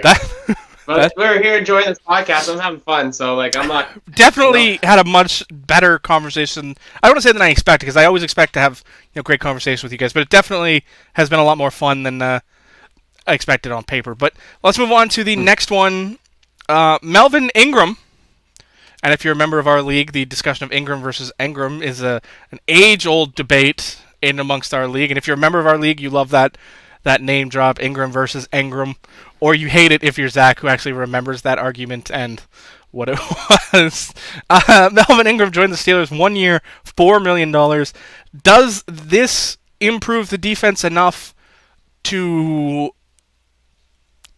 help carry that team to success in already a very tough division? No.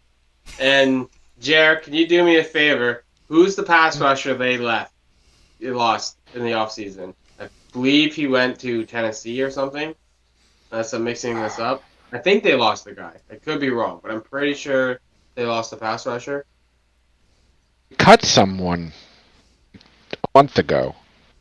Who did the Titans just... Did the Titans not sign somebody? Okay, well, you look that up. My point is, I believe, if this is correct, that dude is significantly better pass rusher than Ingram at this point. And I don't see that he's going to make a bigger impact. If I'm wrong, again, the answer's still no, but at this point, I think they just are worse at pass rush than they were last year. So, and outside of that, their problems weren't their pass rush to begin with. So, like, he's a good signing. I'm not trying to hate on the signing in any way. He was required to go there. Like, I mean, sorry, I shouldn't say required. He was you were thinking of Bud Dupree.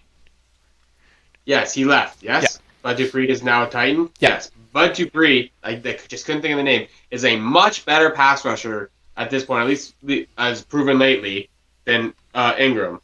So if you're replacing Bud Dupree with Ingram, that's not getting you to the championship. That's not helping you get there, especially if you're comparing to last year. Now, again, like I said, I'm not trying to downplay the signing. Like, it's a good signing, and they needed to replace Bud Dupree in some manner, and Ingram will help lighten that load and help TJ Watt out a bit, where great pass rusher, you want somebody who's capable on the other side.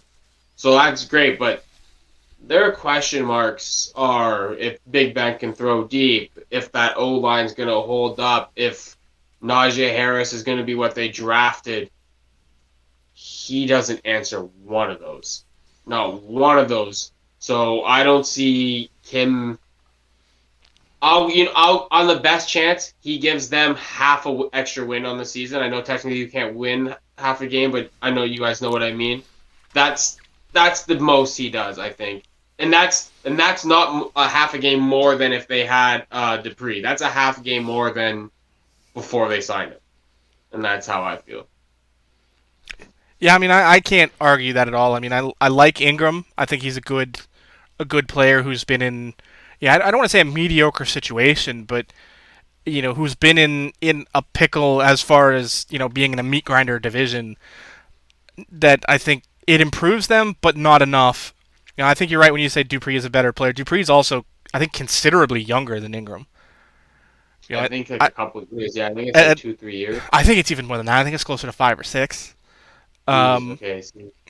I mean, I think he's considerably. I don't know that to be a fact or not. I mean, but either way, I feel it doesn't improve them enough. I think you're right, Zach, when you said that. It doesn't check enough boxes. It is at most a push. At best, it's a push from Dupree to Ingram. At worst, it is a decrease, and that obviously does not. It doesn't move the meter. JEr, anything you want to add on Ingram? I think Pittsburgh's defense has gotten significantly worse. They got rid of 4 players in free agency. And they just haven't brought enough guys in to replace the quality that was there. They won 11 straight games last year. And I don't think what they're returning on defense is going to replicate success. Even if the offense is retooled with a running back and, Claypool has a good year, I think the defense is not going to be up to snuff to complement that offense on the team. So, yes, I think he's a plug. They're going to plug him in on the defense, and he's going to be fine. But it's not going to be a game-changing pickup for the team. It's the question of whether or not any of the players they drafted pop out of the later rounds, because they used 4 of their last 5 picks on defensive players. From rounds from rounds 4 through 7. So I mean, if 1 or 2 of those guys can pop, then it might move the meter. But you need success out of those picks, and that's not a guarantee in those rounds. You know who L'Jarius Sneed is? Can't say I know the name. I didn't think so. He's one of the best rookies on defense last year. He played for the Kansas City Chiefs. Came in as a safety. I believe later round pick. I believe it was 3rd round pick. Who came in as a safety, moved to cornerback, played fantastic. All these things, all of them. You don't know who he is. So what? Even if they get that to happen, it's not enough. It still doesn't answer the questions. Like, I don't want to downplay the beat, like, you know what I mean? But like, they need the questions need to be answered. Is their O-line going to play better? If that O-line shows up playing great football, then we were like, Pittsburgh Steelers have a chance. If that O-line shows up not playing great football, we're going to say once they come against the great teams, if they make the playoffs, they will lose. I mean, that division is going to prove their milk. I have no idea what the hell that even means. That division is going to prove their worth pretty quickly because it is a meat grinder. You got Baltimore and you got Cleveland, both of whom are looking really, really good. And only one of those teams is guaranteed the playoffs. Again, that's another division I think that has a good chance of sending 2 teams to the postseason. But 3? I don't know. Could they? Yeah. Yes. Will they? It's gonna be Probably. a tough road. Vince Williams retired last week too, so there's another linebacker gone. Oh yeah, it's still depth, but it's somebody. Yeah. I mean, they're definitely going to have to. There's a lot of question marks heading into that team. I'm sure we'll, discuss them more in depth as the season goes on, because they did make a lot of big splashes. I mean, of course, Najee Harris is a player I'm sure we're going to discuss quite frequently at the very least, because I own him and I'm going to want to talk about him a lot more when we see whether or not he was worth me trading up to get him at number 1. But I digress. Let's move on to the last news topic before we break the huddle for the week. This happened today, so it's sort of breaking-ish news, because it literally happened a few hours before we went to record. Anthony Miller was traded from Chicago to the Houston Texans. Now, obviously, that's not a huge move, but Anthony Miller has showed a few flashes at possibly being something. Does moving to Texas, where they don't have really anyone, they got Brandon Cooks, and that's about it. Can I do asterisk refer to Zach Ertz? Asterisk. Who cares? See previous statement. Maybe he went to a better. I think his situation was more appealing than Zach Ertz, but he went to Houston. So, now it's not. Because, who's the quarterback? Tyrod Taylor?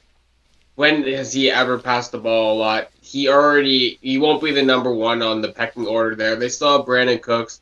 They still have Randall Cobb. What are you going to be? The number 3 wide receiver to Tyrod Taylor on a team that looks like they're going to chase number 1 overall pick? This affects nothing in the fantasy world, the NFL world. Good for Chicago for acquiring an asset for a wide receiver they don't plan on using anymore. That's how I see it. JEr? Yeah, I had high hopes for Anthony Miller, and his 2018 year for Chicago was relatively good. 7 touchdowns, not great on receptions, but his stats have gone down as far as touchdowns in the past 2 years. Granted, he's played in Chicago, so there's not a lot to work with there.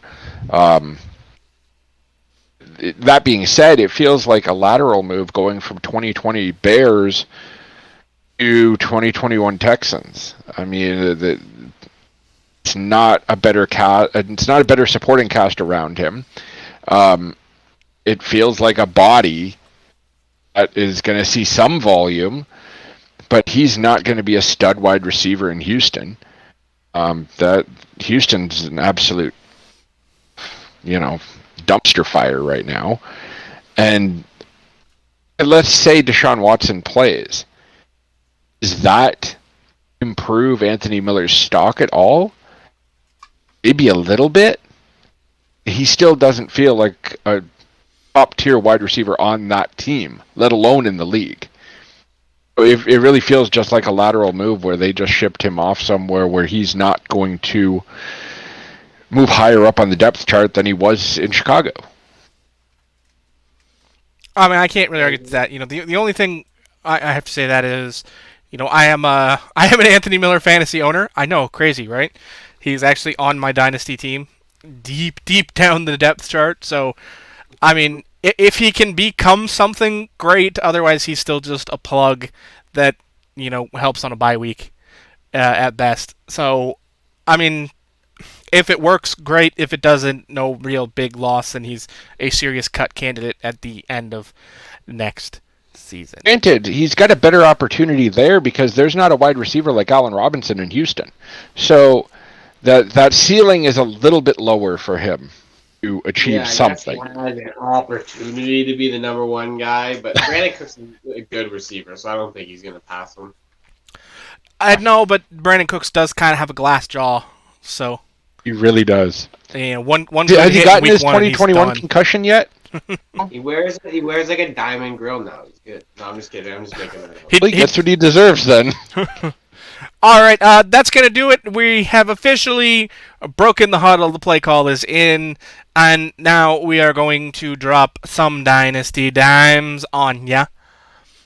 All right, this week we don't really have too much in this segment because there again, it's early, it's July, training camps are just getting started. We're after the draft, we're after free agency, so we can only just kind of prep for the season to come. So without too much discussion to it, because obviously we're going to discuss them a lot more as the season progresses. Right now, there are 4 main offensive skill positions in fantasy football: quarterback, running back, wide receiver, tight end.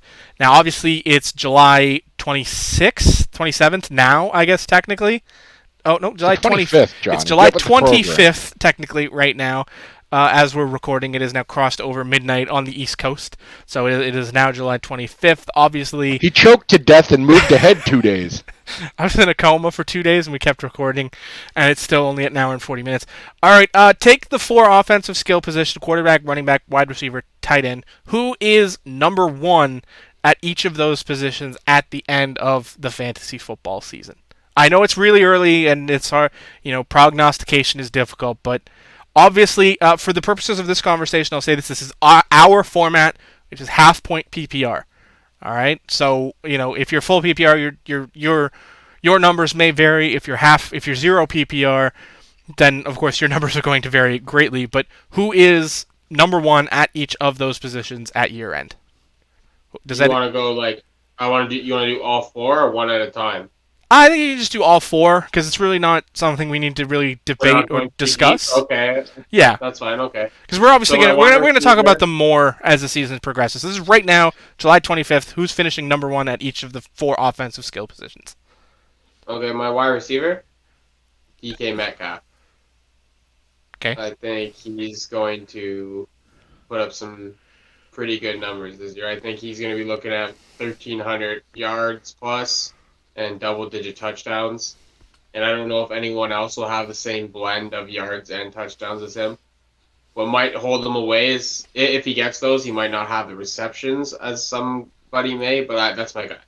Okay, so on to that. Running back, probably the most obvious answer in football. I wanted to go off the board. I was going to say something crazy, but it's CMC.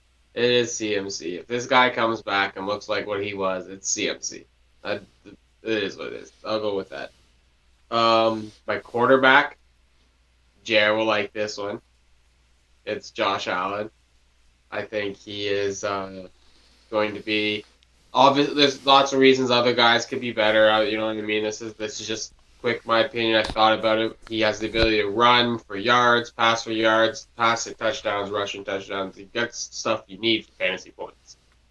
And tight end position, we're just going to have a repeat offender on this one. It's just going to be Kelsey. Unless that Chiefs offense isn't going to run well, and that means the Chiefs aren't going to be what they are, and we're just predicting some crazy stuffs. The Chiefs will play good football. Kelsey will get the football. Kelsey will be the number 1 tight end. That's my 4 positions. JEr? Okay, I'm going to start at the top. My quarterback is Patrick Mahomes. He's been averaging 317 passing yards per game in his 2 full healthy seasons, so he's going to get yards. And he's had 114 touchdowns in 3 seasons compared to 24 interceptions. Think of that ratio. Ridiculous. He is a surefire number 1 quarterback in reality as well as fantasy, and he's worth an early pick if you can get him. My running back, not entirely sold on it, but I think the production is still going to be there, so I'm going to go with Alvin Kamara. I think with Michael Thomas going down, that could lead to more targets, which would shoot his points up. He's had the second best running back numbers over the past 4 years. And if I'm Sean Payton, I don't trust Jameis Winston to throw the ball 35 times a game. Which means, and by throw the ball, I mean he's not going to want to throw it 40 yards down the field like Jameis Winston does. He's going to throw short passes Kamara's a perfect guy for that situation. So Kamara's probably going to see more receptions, especially with Thomas being out for a considerable amount of time. Wide receiver, I'm going to go with Devontae Adams. He finished with 18 touchdowns, third for most all time, even with missing 2 games last year. And he's not a giant injury risk. He's not a guy who's going to get hurt long periods of time. Might miss a game here or there, but he's not out, 9 weeks of the season.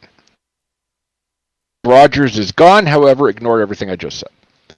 Okay, that's what I was wondering. Fantasy tight end, obviously, as Zach said, Travis Kelce. You remove Tyreek Hill's game against Tampa Bay last year. Kelce finished with 23 more catches and 327 more yards than Tyreek Hill last year. He's putting up top 5 wide receiver numbers at tight end. He's the safest bet at any position, and he's worth a top 5 fantasy pick. If you get him within the top 5, grab him, and he's a guaranteed starter every single week. I'd probably start him on my bye week. He's so good. And cough and have a touchdown. That's a very interesting take while I unmute my mic. I mean, I can't really disagree with any of the guys you've picked. You've all made some pretty strong choices for future candidates, but I'm just going to bounce it. Quarterback, it's Pat Mahomes. A healthy Pat Mahomes is just mesmerizing to watch. He's got that cannon. He's got those legs. He is...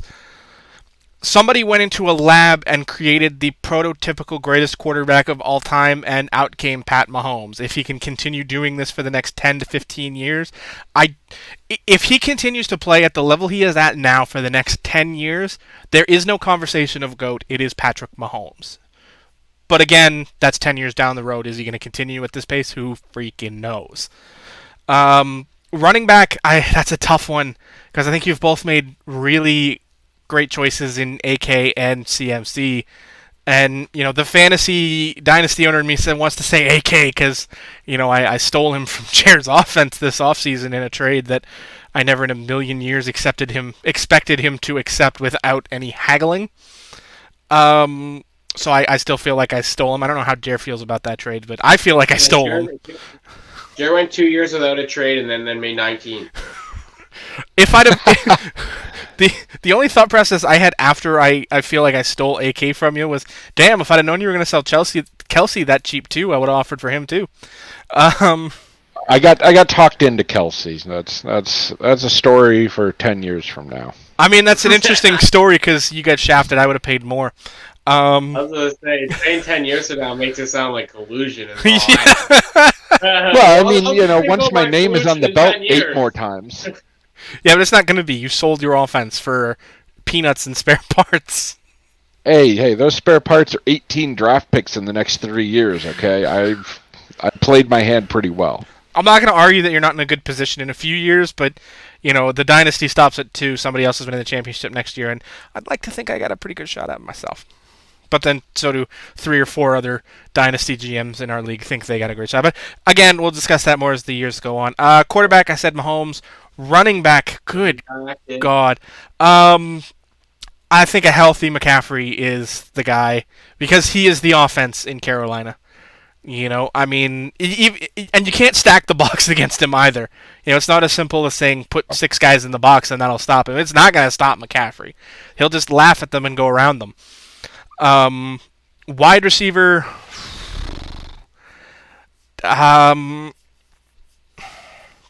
that's a tough one, but I'm going to go Stefon Diggs.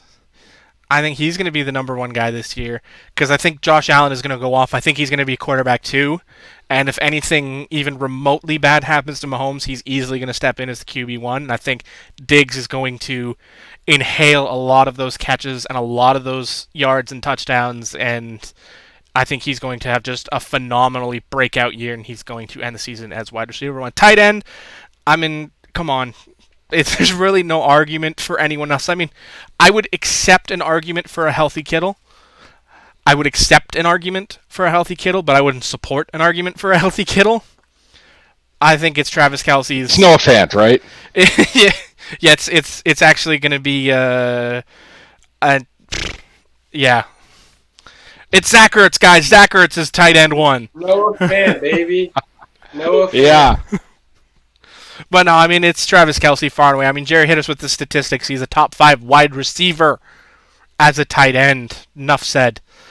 All right, that's it for our top at each position. So now we're heading into training camp. They are getting started in earnest, and we are starting to have some... I already tore my ACL. In fact, he did, getting up to go to the couch to get a drink. Good. All right, it's preseason, it's training camp. One of your stars has just gotten injured. How do you, as a fantasy owner, fill that hole? You asking me? It's an open question. I'll tell the people that don't know who I am fantasy wise what I'll do. But I'm sure you guys know what I would do. Lots of trading. Trades are going down. So either I'm selling whatever goddamn picks I got and replacing him because I think this is my year, or that's breaking my heart and I'm deciding to sell out. Now, that's me. Now I'm going to give some advice on what I think a normal human being should do and react to the situation. So, how I think you should do it is first, foremost, with everything you got to do is you evaluate. You look at your team.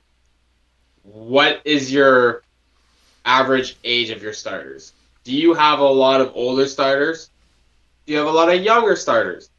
If you're in the younger starter situation, you say, this sucks. I don't like that this happened. You might look to go steal a player with assets you have, whether that's a young guy that's not ready now or draft picks, but you don't go crazy. You start telling yourself that next year I can still be a championship team and I still got to think about the future, and you ride that. Now, if you have an older team, that's where it gets a little bit more spicy. As an older team, you are now really at a crossroads. You are kind of closer to reacting to how I would just normally react in almost all the situations. You got to decide, am I going to buy, and go and get myself something, and you're going to want something real, because you can't, I want to just add a good fantasy player, no, you just lost a superstar, you're on your championship run, you need to replace that superstar with a superstar. So, you have to make it, is that the decision you're going?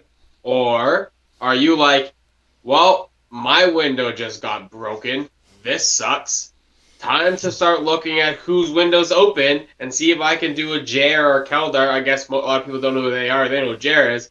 But you sell a lot of your stuff for a lot of picks. As JEr said, what was it, 18 in 3 years? That's a lot of picks. I 18 picks in the next 3 years. Granted, the players he sold off are... And believe it or not, people that don't know our league and might listen to this, we have a guy that makes that look like nothing right now. So... you can decide to sell or go, but you have to and you have to commit. There's no half-assing. If you, like I said earlier, have a younger team, you can half-ass this a bit. You know what I mean? You can just play with it, see how it goes, see what can fall in your lap maybe. But if you're in an older team and that happens to you, there is no half-assing. You pick your path and you commit to your path. It's your championship now or you're out.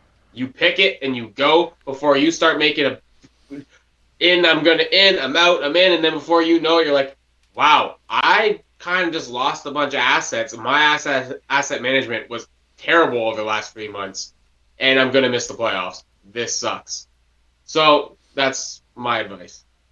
JEr, how do you handle it? I think depth is important when building a team in the first place.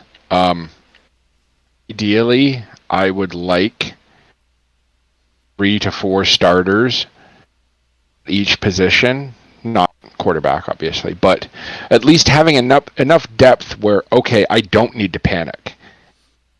My star running back goes down in week 2.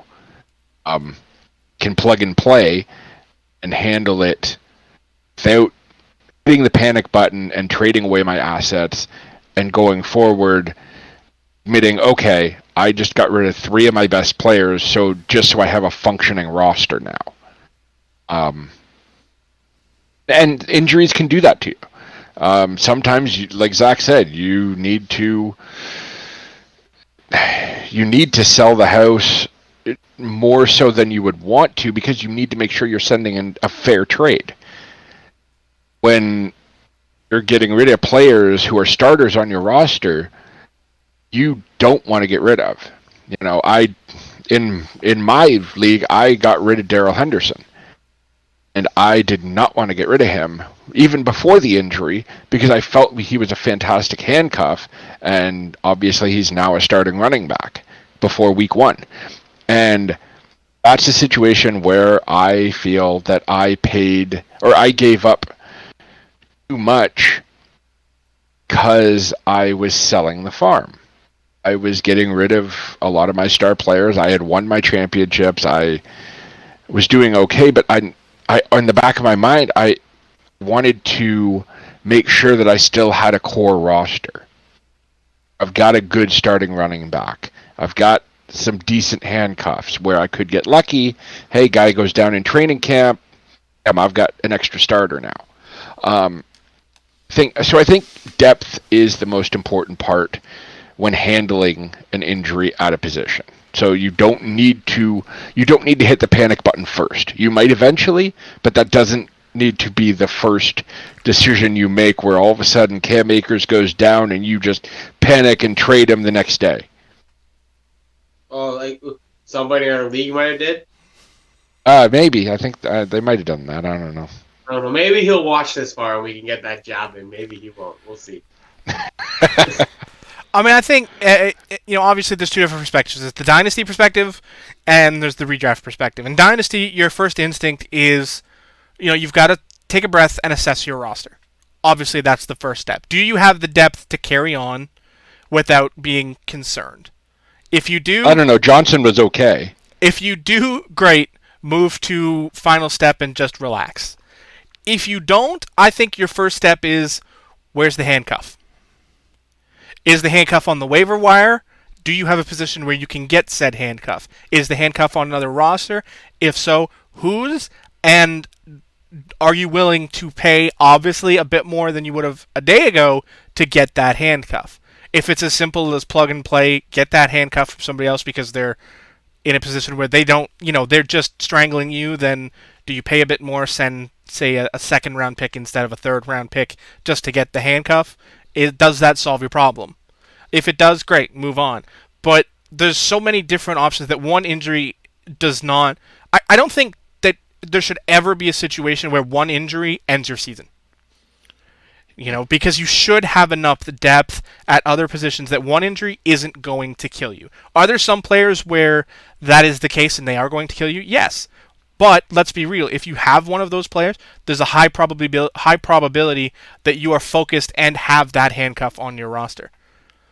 Now, obviously, there's the other side of this, and that's the redraft perspective. And I can speak to that from a much more experienced situation because I am the 2020 third and long league redraft champion. I won the league this past year. Now, hold on a minute. We're doing Dynasty. We're doing both. And this guy's bringing up his redraft. Yes, I am. Yes, I am because I can. And let's be real. Go ahead. Okay. I'm okay with it. I just had to make sure that this was out there. Love it. I'm saying, in Dynasty, you guys did a great job of covering it. But I'm going to say from redraft, take a deep breath. It's redraft. You're going to be fine. Okay. I won our championship in redraft this year. I said it last week. It's my second time in 4 seasons winning this. In 4 attempts winning the championship. I won the championship with my running backs as Wayne Gallman and Nyheim Hines.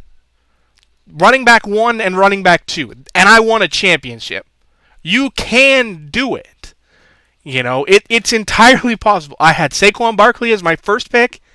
And I took Raheem Mostert in the 5th round. You can overcome it even in redraft. There's always going to be somebody on the waiver wire that you can pick up to plug in your hole because there's always that many injuries. Yeah. I'm going to convince you guys to have 2 dynasty leagues. This redraft stuff is so risky. Never. Never. I think Johnny brought up a good point. Like, Johnny brought up the point of waiver wires, and in Dynasty, usually you have larger rosters, so there's less opportunity on the waivers. You might find a 4th string running back, on waivers. If you're lucky, you'll find a third. In redraft, quarter rosters lead to a much fuller waiver wire. So there's going to be opportunities there. You just got to know exactly what you're looking for. You're out the situation. Sorry for cutting you. Yeah. In Dynasty, you're going to have to trade away some assets to get a player back. In redraft, look at the waiver wire, figure out the situation for that player, and then weigh the odds. Is this guy going to give me at least some of the production that I'm losing on my injured player, who I just dumped on my IR, and he's done for 6 weeks?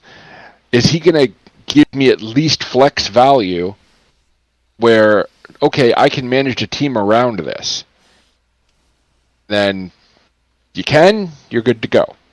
And then you end up winning a championship with Wayne Gallman. I think we all brought different points to this. But I think one thing we all came to the same agreement on this no matter what, which kind of comes down to there is no one answer. This is a circumstantial thing. We all said you have to evaluate your team and basically kind of listed different reasons why you had to, but it all came down to the same conclusion. Look at your team, see if it's the right decision, what that right decision is, and don't overreact. And don't instant react either.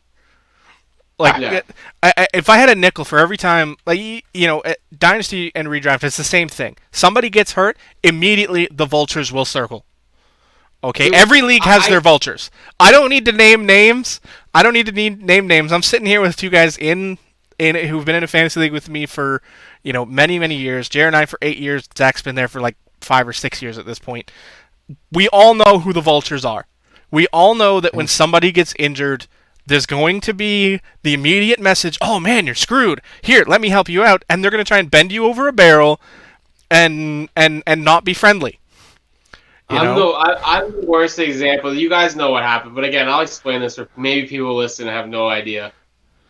Mike Evans, I'm doing quotations here with my fingers, got hurt in the playoffs, I think it was, or last week of the season, where I was already out, whatever. And he got hurt. But didn't end up being hurt, and I traded him before the news came out of what happened. I got a good deal, which is fine, but who knows if I didn't insta react, my whole team would be different. Everything I've done with my team has came as a reaction to what I did with that insta reaction, and that's just a whole point. Like, I'm happy where I am. So it's not like I have regrets, but it just adds to your guys' point. Like, you make an instant reaction, there is really no going back. You made that happen, and now you have to lay in the bed you made. And hopefully your instant reaction, like for me, it worked out well. I didn't get screwed, but it very, very well could have went the other direction. Mm-hmm. And that's where I think you probably should, and I should take my advice more than, like, I should probably rewatch this tape a few times and just watch this part of the segment and just be like, listen to yourself. Listen to yourself. He gets it. Write it down. Take notes. And I'll probably still go react too early because I'm just in that panic mode where I'm like, so high. Before he finds out his ACL's torn and you get nothing. Mm-hmm. So yeah. Well, that's the beauty of Dynasty, right? Like, I mean, let's be real. I mean, from a historical perspective, okay, and obviously we can't do that because we weren't around back then, but how many Dynasty owners do you think sold Adrian Peterson when he tore his ACL the first time? And then he comes back and has an MVP. Looking at ACL tears back then, it was a death knell. Mm-hmm. Yeah, running backs. He's the first success story, really, in the NFL. You keep him, or you sell high on him, and even then, it's not even a sell high. Jamal Charles killed it after an ACL injury too, and there's a couple other guys that had for very, very good years. Like, not just like we're saying they did good because of an injury. No, like if just really overall NFL fantasy years, they were just really good after. And it's just a weird spot to be. I don't know. Like we said, don't overreact. But like, for example, in our league, like we saw a guy we saw Cam Akers get traded. Look what the guy acquired Cam Akers 3 weeks ago or whatever it was roughly, and paid X amount, and then traded him away for significantly less because of this reaction. And this could go bite him this could totally bite him in the butt. I'm trying not to swear. I'm doing all right, but it totally can go that way. Because we have another guy in our group. His name's John. He was asking. I was talking to him today. You know who he is. You two. He was asking me, and he's like, why would Kieran do that? Like, or not? Who was that? He was questioning the trade and basically saying, like, you know what I mean? Like, why getting rid of Cam Akers doesn't help you? Doesn't. What just happened? Oh, my green screen just fell over.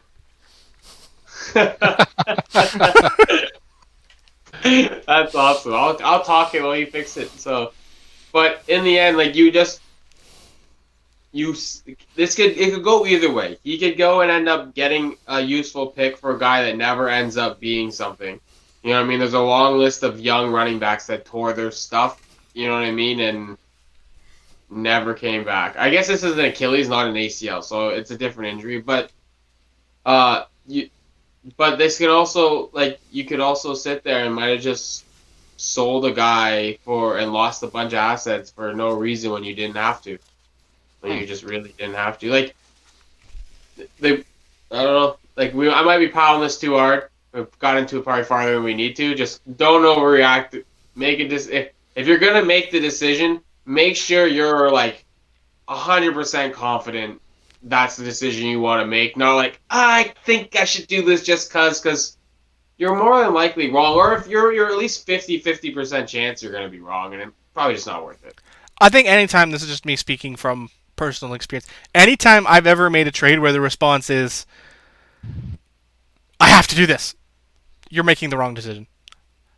Mm-hmm. You know, if you don't take the time to think about the trade and work it out, then it's not worth doing. I mean, I've negotiated with both of you guys many times, you know, for different players and different things over the course of, you know, our experiences in the league. And, you know, I'm the kind of guy, you drop an offer and then you wait. You think about it. You take your time. And, you know, you negotiate. You go back and forth to find something where everybody's happy. Not everybody likes that. You know, I mean, I'm not going to name names because every league has this guy that sends you a trade offer and expects a response in 5 minutes or less. Mm-hmm. And if they don't get that response, they start getting angry. They start getting grumpy. And they start, what do you think? What do you think? What do you think? What do you think? What do you think? Every league rescind the trade and resend it. Every league has one of those. And every league also has the guy who sends you the same trade offer you declined every day hoping you change your mind. You know, again, we have one of those guys in our league, and I don't know if it was like that when you had them, but, you know, it's a player I acquired from one of the two of you that I have received trade offers for every single day, almost, since I acquired them. And I just, no, it's not happening. You either belly up or off. And neither of those things have happened. But, you know, I digress. You know, we've spent enough time, I think, on this, and we've walked through. Now, isn't it? We've walked through how to respond to a player getting hurt in dynasty and redrafts, and obviously there's no booth review because there's nothing to review until we actually have football on the gridiron. So it is time for the referee's whistle. It's time for the 2-minute drill. Last week I ran the 2-minute drill, and as with multiple teams and multiple quarterbacks, this week Zach is going to run the 2-minute drill. Zach, take it away. All right, boys. Let's remember, you don't want to go too in-depth. You can have a couple sentences or so if you want to, elaborate your reasoning a little bit so you're not just throwing it out there. But we're going to try to keep this somewhat of a 2-minute drill. Going 3 hours. 3 hours on the 2-minute drill? Good Lord, we've done something wrong. So, Johnny. Yes. Spoiler alert, Cardona won the belt. Continue. Off. There's no fucking way that's true. There's no fucking way that's true. Mm-hmm. You are full of... We've gone off... I will postpone my 2-minute drill for you guys to figure out whatever you need to figure out because I don't even know what's happening. But What just? sure, you I guys are don't. excited. Okay, enough for that. We'll talk later. Okay, on to the 2-minute drill. 2-minute drill. Game. Let's go. All right. Focus. The 2-minute drill. We need your focus. All right. Kyler or Herbert will have a better season next year. Or Kyler. this season, I should say.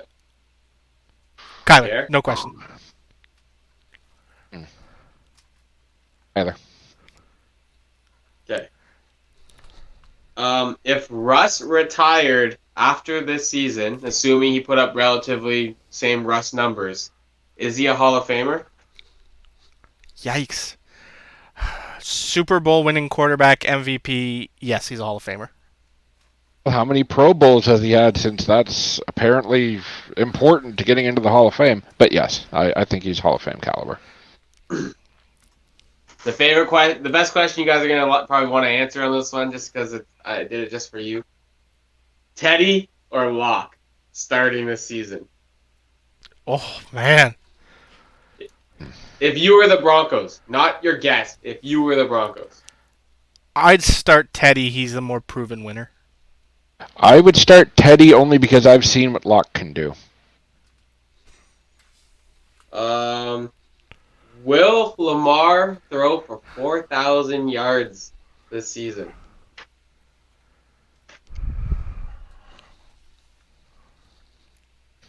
I'm gonna go with no.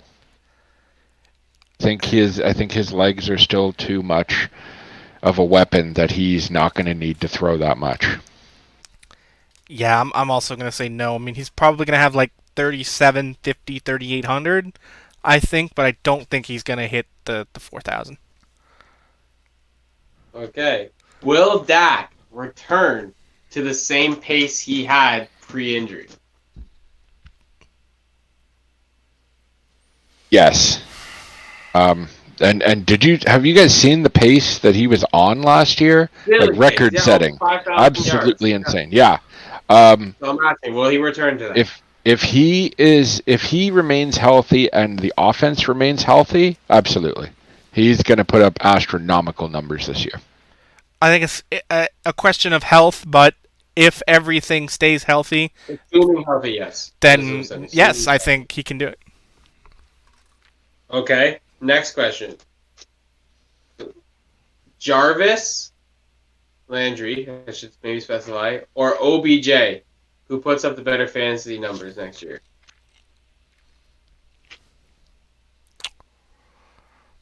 I'm not going to lie, I like running this segment. Like Jarvis, but I think OBJ is prime for a comeback year. Yeah, I think some defenses are going to sleep on OBJ a bit more than they probably should, so I think that's going to help his numbers, OBJ. All right, time for the final question of the 2-minute drill.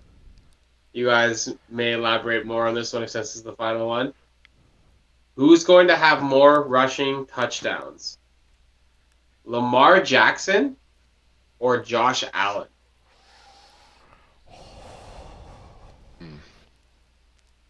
I'm telling you, I should do this. I like this segment. I think Josh Allen, because Lamar is likely to run the ball. I don't think the production is going to lead to touchdowns, at least as many as Josh Allen. Yeah, I think most of Lamar's chances at touchdowns are going to come from inside the red zone. I think Josh is going to bust out some more from outside the red zone and break them in. I think Josh is going to have more rushing touchdowns. Well, and that concludes our 2-minute drill, boys. Wow. It's harder than I expected. Goes. I mean, for the 2-minute drill, we're going to keep working this or that, which is specifically what this was, inside the 2-minute drill until we get to the season, and then we're going to add some other things. That was always the plan. Once we have more things to talk about from the week at hand, then we can add more stuff to the 2-minute drill. Stuff like the weekly MVP, the bonehead of the week, stuff like that you can be a bit more specific on as the season progresses when there's actual football on the field to talk about. But until then, the 2-minute drill is mostly going to be this or that, where we each take turns running the drill. So yeah, that's gonna do it for this episode of Wow, my brain just went way elsewhere for a hot second there. To be fair, it's almost 1 in the morning. It is almost 1 in the morning. And that's going to do it for this episode of the Inside Handoff, a football podcast. Guys, this has been, again, we planned a shorter episode, but yeah. We're aiming for 75 minutes. Oops. Yeah. We'll get there one day. Maybe I'll get food one day, too. Maybe you'll get the food by our next episode. Maybe. All right, folks, this has been... Don't recommend skip the dishes to anybody who's watching this. Don't recommend skip the dishes. Bad experience for our boy Zach. All right, folks, that's going to do it for episode 1, the first full-length, proper episode of the Inside Handoff. Don't worry, as we continue growing and getting more in tune with what you're doing, you'll see more fancy stuff if you're watching the YouTube production or even listening on Spotify. We're working towards things like an intro theme and transition segment to segment and all those kinds of things. We'll get there, but we're just jumping in with both feet and we're adding things as we go. Jared, tell them where they can find us on socials. You can find us on Twitter at where is it here? At Handoff Inside. We post all sorts of polls, hot takes. We got all sorts of fun stuff. We got links to the show up there. So give us a follow and join in on the discussion. And starting this week, since we have made this a more frequent segment, anytime we do this or that over the course of the preseason and the regular season, we will be posting up the questions that we get asked to you guys to give us your answer. Who would you pick for some of these questions? What's your answer for the questions that Zach asked JEr and myself tonight? We'll post them up. We have 7 questions tonight, so 1 a day over the next 7 days until the next episode drops, and then we'll just keep running that forward as we go. You can also join our Facebook group on facebook.com/the Inside Handoff Podcast, where you can hit us up with questions, comments, follow us along, and just generally talk football with us in a football place. Guys, it's been a great episode. I'm happy. You're happy. This has been exciting. Folks, this was the Inside Handoff, and it was a success. We'll see you next week for episode 2.